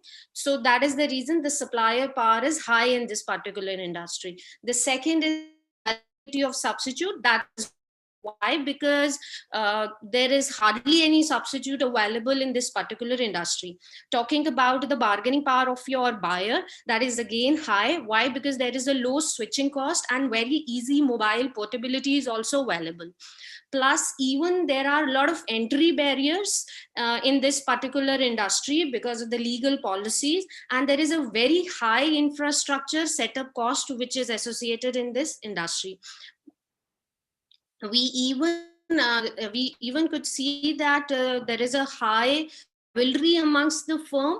Why? Because all the competing firm, they quickly adapt to the changing market. In a sense, the pricing, in a sense, the value added services. So even the rivalry among firms is high.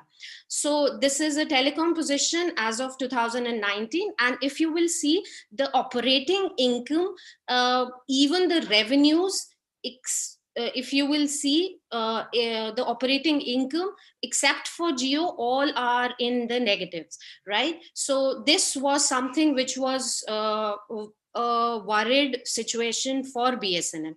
So hurriedly talking about the history of BSNL.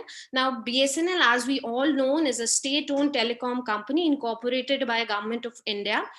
This company was once known as a Navaratan company, but the problem actually, the BSNL had fallen short of cash, and it was very difficult to even pay salaries to its employee for the first time during February 2019. But the problem is not from 2019.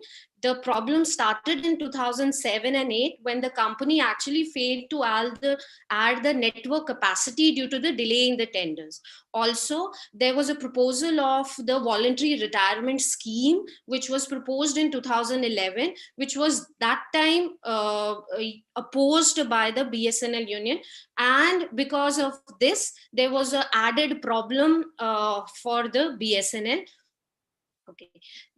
Now, at present, in 2018, it was seen that almost 75% of the firm's revenue, they actually, you can say, they actually goes to the salaries of the employee. On the other hand, if you talk about the other players, they have around about 6 to 7%. And again, a major issue with BSNL was that BSNL has not adopted the 4G fully, whereas the other players are gearing up for 5G in this network. Now, we even did a company analysis in a form of SWOT, and we could see that there are a lot of strength. Why? Because they have a vast experience in landline. They have a pan-India reach, but they still have weaknesses in a form that they still follow a bureaucratic approach. They are overstaffed, and they still follow the conventional way of promotions. They have a very uninteractive web portals, and even the apps are not available. Talking about the opportunities, they have opportunities in a sense of 5G. They can even go for other strategic partnerships, and even they can increase they can increase the market opportunities for broadcasting, the telecoms, or even in entertainment they can enter. But there are threats, as we had already mentioned. There are already competitors which have already established in this particular. So the threats are always there. So we even did a marketing analysis, a marketing mix of the BSNL. I would hurriedly go through this. Now, talking about the product, we all know that BSNL, they offer a broadband, they offer the fiber broadbands also, and they are offering all type of the telecom services here in India. Pricing, they offer calling services at a very nominal rate, but on the other hand, Jio has been already offering a free service to network for almost 6 months, which damaged the BSNL subscriber base, right? So third is place, where we even talked about that it has reached the remotest area of the country, but still it is not able to build its this particular strength. Why? Because it still lacks the franchise networking is still lack. And if you will see the ambience and aesthetic of BSNL offices also, it is not at par with its competitors, where we can see those fancy offices or websites even, right? Talking about the promotional schemes, now BSNL competitor, if you will see, Jio has already engaged the iconic Bollywood stars like Amitabh Bachchan, Shah Rukh Khan as their brand ambassador. But in comparison to in comparison to this, BSNL is continuing the traditional form of promotion. They ventured, they have a brand ambassador, Mary Ma'am, Kom. 1 minute to go. Okay, as their brand ambassador, and they still lack in this. So the major issue which we could identify is the intense competition, the cash shortage, the huge employee cost, and the high operating expenditure. We have given 4 alternative solutions for that: market penetration, product development, market development, and even the diversification they could opt for. Now, according to us, we could found that market development is one of the options which can cater to the problems which BSNL is facing.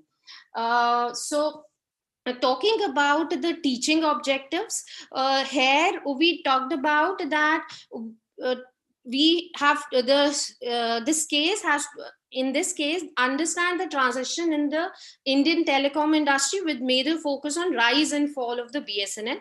Then we can even this case helps you develop an understanding on the elements of the marketing mix, plus even the process of conducting an industry analysis. Now, these were the major teaching, questions which were put in the teaching note, and even a small description how they can be carried forward. For example, a critical evaluation of brands. Ma'am, can you come to the executive summary because time is already up? No. So my executive summary, if you will see that BSNL as such, if you will see, there is a lot of competition which is going around in this Indian telecom industry. Though BSNL has already enjoyed the 60% of share in your broadband and fixed telephone line, but this has been seriously hit, and it is not able to satisfy its customer nowadays. So now BSNL has to think for some solution to regain its subscribers and to build its position in the market. Thank you. Thank you, ma'am. It's nice presentation. Professor Rajiv, sir. Yeah, thank you, Dr. Farah. I'm lost. I mean, this is a secondary data research? Yes, sir. This is a secondary based.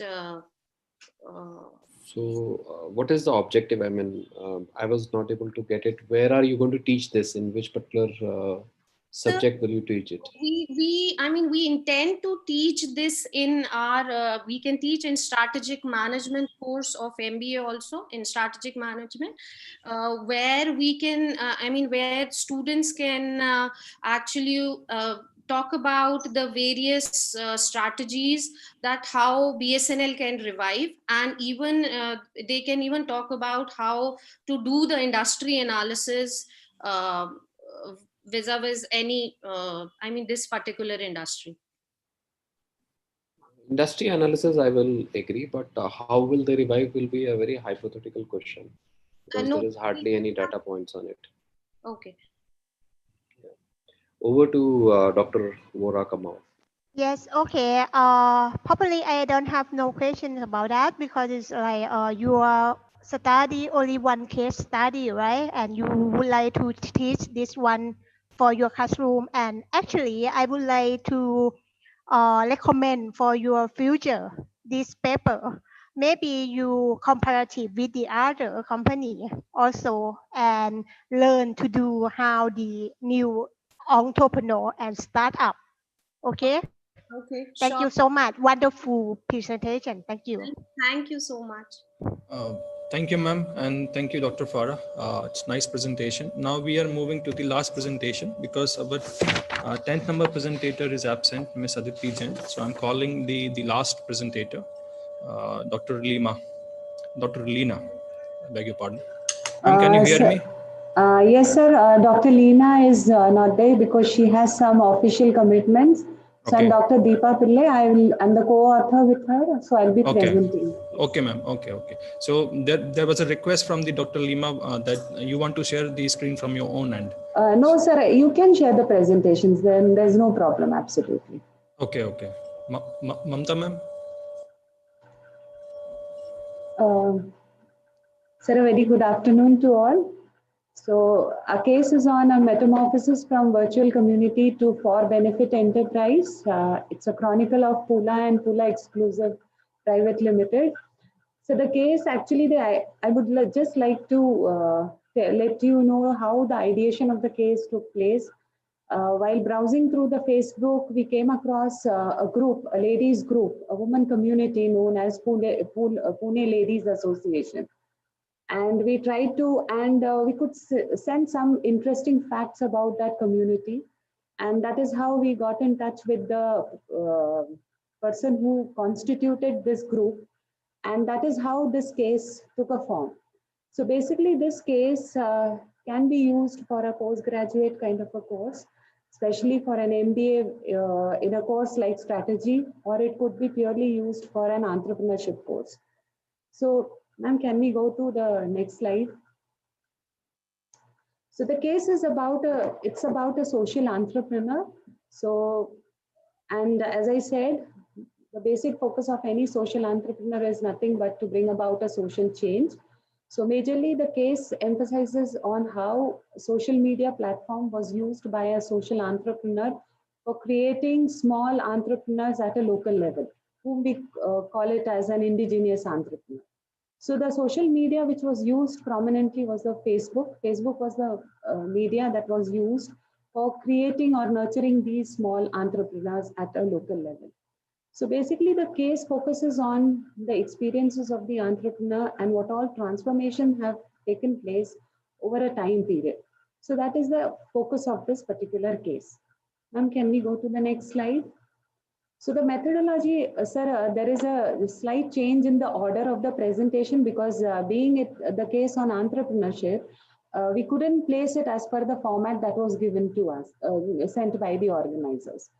So the methodology that we adopted, it is an illustrative case because here we are dealing with two sets of communities, two set of people. One is the entrepreneur. So we are trying to analyze the traits of the entrepreneurs. Second is the indigenous entrepreneurs who are created by this community, who are using this trading, this community, who are members of this community. So what are how the group behavior is, what are the group dynamics, what are the decision makings. So therefore it is more apt to call this case study to be an illustrative case. So the participants of the case are, as I said, the social entrepreneur who created this group, that is a protagonist, is Mrs. Sonia Konjeti Agarwal. She is the protagonist of the case, and we have other participants, like we have the team members who is managing this entire social media, and we have the indigenous entrepreneurs who are there in the community. So these are the participants of the case. Then sourcing of data, majorly ma'am, just hold on, just let me just complete this. So majorly the data was sourced through interviews. We conducted online surveys, and we refer to the website of that group. So that is how the data compilation has taken place for this case. And we have analyzed the interviews. We tried to look into the reviews, the comments, and whatever clarifications we could seek from the telephonic discussions. That is how the interpretations have happened for the case. So ma'am, can we go ahead? So the learning objective, we have tried to build up the learning objective as per Bloom's taxonomy. So first we would like to make the students understand what is the meaning of a for benefit kind of an enterprise. Because whenever we talk about the types of enterprises, normally it is like we talk about private limited companies or public limited companies. But in between, there is a set of organizations which are a type of for benefit enterprises, which doesn't have its own legal status. So therefore, there is a need to make the students understand how this for benefit enterprise differs from a private or a public limited kind of an organization. So that is the first learning objective. The second objective is because we've touched upon certain theories. So how a shared value theory can be approached for a social media platform for bringing up or nurturing entrepreneurs, and how to develop good social engagement programs so that the community cohesiveness remains uh, intact. That is the third objective. And to devise strategies, because the firm is into a transition, the community is into a transition mode. So what are the strategies that can be adopted for turning this community from a private entity status to a for benefit status? So these are the learning objectives. And so about the protagonist, just a quick recap. As I said, Mrs. Sonia is the protagonist over here. She is the person who constituted this Pune Ladies Association. Now, I would just like to put forth here the entrepreneurship has taken place by a chance. It was not by a choice. Because she hails from a family which is not into an entrepreneurship background, and she herself doesn't have any background with respect to entrepreneurship. She was working with an IT firm and later on became a school teacher. And since she's a socialite kind of a person, she was engaged on other social media platforms or other groups. And once she came across a post from a particular lady seeking some advice or reference about a school who was planning to relocate to Pune from Bangalore. So that is how this idea came into her mind. Why not form a group for the women exclusively, wherein their needs and problems can be addressed to a great extent. So that is how this idea came into her mind. And in the year 2015, she created the she created the group Pune Ladies Association using the Facebook platform. And can we move ahead? So this is the Ma'am, last minute, 1 minute to go. Oh, I just have to rush through that means. So these are the various days that are there. The businesses, there are different aspects that are considered, and there are specific days that are assigned to the activities. So this is just a glimpse of it. Ma'am, can we move ahead? Then talking about these are the products and service offerings. So within the community, there are so many products and services that are rendered by the women. And all these are the people, the community members themselves over here who are coming out with these service offerings. Ma'am, can we move ahead? Now this is the growth. Like from initially when she created a group, it was an informal group which had only 10 members. Now there are 192 members. So there are around about 62,000 products range are available, and nearly 6,000 entrepreneurs are there on this platform. And can we move ahead? So here the metamorphosis, what do we mean is like when she created this network, gradually this network, it was a very unstructured and a very informal kind of a setup where the women were discussing only about the social issues, or it was just for a networking platform. But gradually what happened, people started showcasing their products and services with which the business started developing. But since it was unstructured, there were certain happenings that took place which compelled her or made her to structure that business. And ultimately, she came out with a Pula exclusive. She incorporated Pula Exclusive Private Limited, wherein she built up this platform exclusively for buying and selling of products or services. So here the platform is where the sellers have to get registered and they have to pay a life membership of 1,000 rupees. And that is how they have their credentials are verified, and then only they can become the sellers over there. So basically the objective was to reduce on the mis-selling part, what was happening in an unstructured way. So the major object now, since this group started growing, many people, many women started selling their products. So these women, they had a ready-made market available because there were so many members already in the group. So and word of mouth was the advertising media that was adopted by these. So it was really cost effective for the women to sell their or to showcase their product on this channel. So they could make a good revenue out of it. Now from the time is up. Sorry, just give me 1 minute. Just ma'am, give me you need to come to the executive summary. I'm giving more than 1 minute. Okay, let me just speak about now why this transformation is required from Pula exclusive. She wants to come into a for benefit kind of an enterprise because the entire resource what they are having, they have a resource constraint because whatever money was coming into the business was only through the registration fees. And they are into carrying out n number of activities outside the social media also. So they want to build in a revenue system wherein self-sufficiency will be there as well as they're going to use it for addressing the issues or the problems that the women are facing. So that is the context of building up a for-benefit enterprise. So the major discussion areas around which the case revolves or the students will be expected to discuss on are what are the benefits or what does for benefit enterprise mean for such kind of a social media community and how this shared value can be integrated into the core business or will the shared value concept or for benefit kind of an entity dilute the very existence of a social entrepreneur. So basically the student will learn about the social enterprise theory, social cognitive theory, so and the various strategies that needs to be addressed or devised to for this transition from a private limited entity to a for benefit entity. Sir, I hope I have taken only 1 minute more.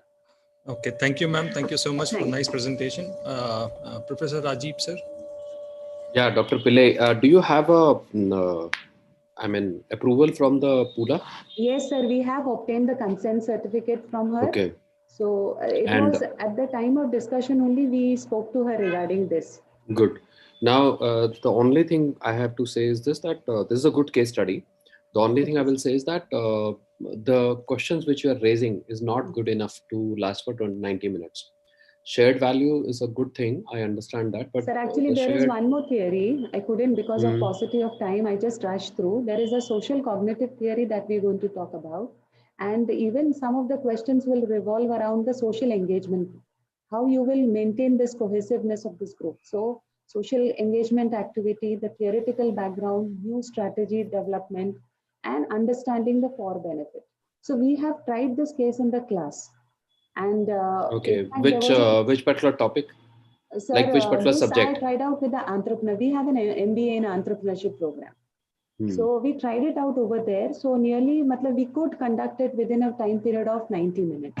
And even we had taken up this case because we just wanted to validate whatever we are thinking are on the correct lines or not. We took up this case for a case study competition also, where this case was taken up by the students. So understandable, but it's up to you whether you take this as a suggestion or not. Yes, there is no definitely, sir. We'll try to incorporate more questions. There is no dilemma points in this case. Like it's a straightforward case which has more like illustration. Like you ask a question, the answer is embedded in the case study. I will say that there is a scope for improvement in this because there is no challenge in the case in a way that there is no debate going to happen in the classroom. So the debate. Can I just justify that point? The debate will be like earlier. This network was on the community was only for networking. So it was like people, whatever they were getting money out of their business, they were retaining with them. Now they are trying to take a share of it. So whether the social enterprise will get transformed into a commercial enterprise. So that can be a debate, and that we have incorporated in our case, whether it is going to defeat that original purpose, basically. That is the challenge that we are posing over here. Fine. Over to Dr. Vora Kamal. Yes, thank you so much for that presentation. I think I don't have the questions, but it's good. It's good implementary and conception frameworks. And actually, an in-depth interview also is full of research. Thank you. It's good. Well done. Thank you. Thank you very much. So thank you. Thank you, ma'am, and thank you, Deepa Pillai, ma'am. So we are here, just reached to the end of the session. Now I'm inviting Professor Rasid Jar to share his valuable feedback with all of us. Sir, please.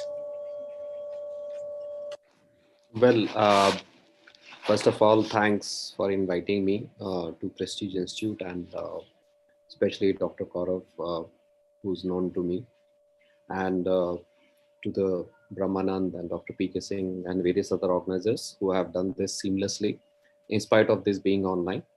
And also I'm thankful to Dr. Mura Kamal, who was co-panelist with me. There was a variety of presentations which I have seen. Some of them requires a lot of efforts to improve it and make it case worthy. Some were really good enough, which I could see. They require only a small changes here and there. Case study is a best way of discussion in the classrooms.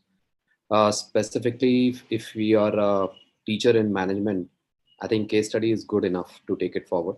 Usually the case studies which get published are the ones which are based on primary data and also have NOC with them. There is a case format. I could not see the cases because it was based on presentation. I'm just assuming the participants have used the right kind of a format in which the case is supposed to be written, because there is a way of writing a case study, like what will come in the first paragraph, how do you prepare annexures, how do you prepare exhibits. So I'm just assuming that good case writers in this particular session who have presented good case study have followed the real formats. But the real test happens when you can use this in the classrooms and the discussion happens in a way that debate happens in the classes, because I see some of the cases which were presented, not trying to demean them, it is just for the improvement purposes. To all my other co-faculties who have presented, it was more like an illustration. It was more like an examples, like you speak some theory, you do lecturing on the theory and use it as an example to support it. Some of the case studies were those. So I think that is not the very purpose of the case study, to use it as an example or as an illustration in the classes. The case study purpose is to discuss and debate among the students and generate a knowledge for the students. There were few cases which were good enough. I think they qualify for, if the improvements are done, they can go for the international publications. I'm sure about that. I have a best of wishes to all the participants who have done a fantastic presentation and invested their time. In case if you want to reach out to me and take any help from me, if I can be of any help to any of the participant presenters, I'll be more than happy. Yeah, I am working at IIM Lucknow. You can search my name and my email ID. You can always take a guidance if in case you're interested. Thank you very much. Thank you so much, sir, for your words of wisdom. Now I'm calling Dr. Vara Kamal to share her valuable feedback with all of us. Ma'am, please. Okay, thank you so much to be honored today. And all presentation have a good paper and the research. For myself, I'm good in research and publication in the future. And actually, I think some of the paper, some of the presenter have to include some more the theory and support from your literature review, because some of them lack of literature review. And I hope your guide can be publication in the future in Scopus and or a good case for students for business and MBA in the class for support or your case study, and all your guide done a good job. And actually, if you want me to help or support some research paper in the future, you can ask me every time 24/7 a day, 7 days, okay, 24 hours, 7 days. And thank you so much for get opportunity to share with me and other. Thank you so much. Yes, all your guys awesome. Thank you. Thank you, ma'am. Thank you so much for your words of wisdom. Ma'am, answer one more thing, that the evaluation sheet you need to send to the coordinator, Brahmanand sir. Okay, so I need to send To Brahmanand sir, the coordinator of this global case competition. I have sent it. I have already Okay. Oh, okay, sir. Okay. Now I'm calling Dr. Mamta Sharma to propose the vote of thanks. Okay, sir. Okay, 1 minute. Okay. Yes, ma'am, please.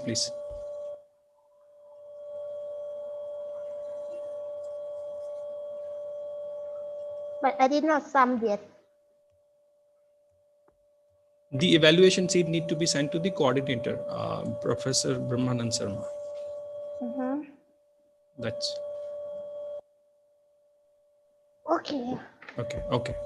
So now I'm calling Dr. Mamta Sharma to propose the vote of thanks. Thank you. Okay, sir. A very good afternoon to everyone. I am Dr. Mamta Sharma, here to deliver a vote of thanks. Feeling gratitude and not expressing it is like wrapping a present and not giving it. I consider it a great privilege to propose a vote of thanks to all the esteemed panelists and participants who have witnessed this event as a memorable and intellectual enlightening one.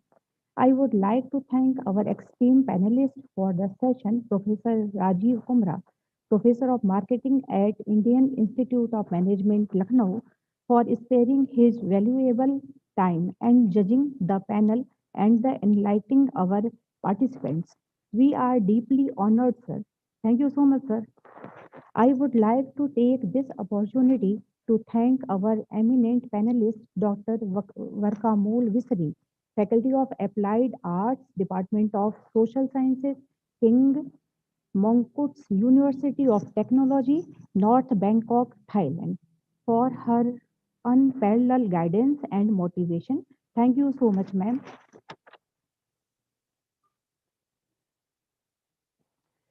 I would like to take this opportunity to thank with the bottom of my heart to our guide and motivator, Dr. S.S. Bhakar, Principal PIMG, for his continuous support and encouragement for the successful organization of this session. Thank you so much, sir. I would like to thank the dedicated students, members, and volunteers for their untiring efforts and never stop until achieve approach to make this session a success. I would like to thank again everyone for joining the session and listening to our profound panelists and participants. You all must have been immensely benefited for today's enlightening session. Now we declare the session to end.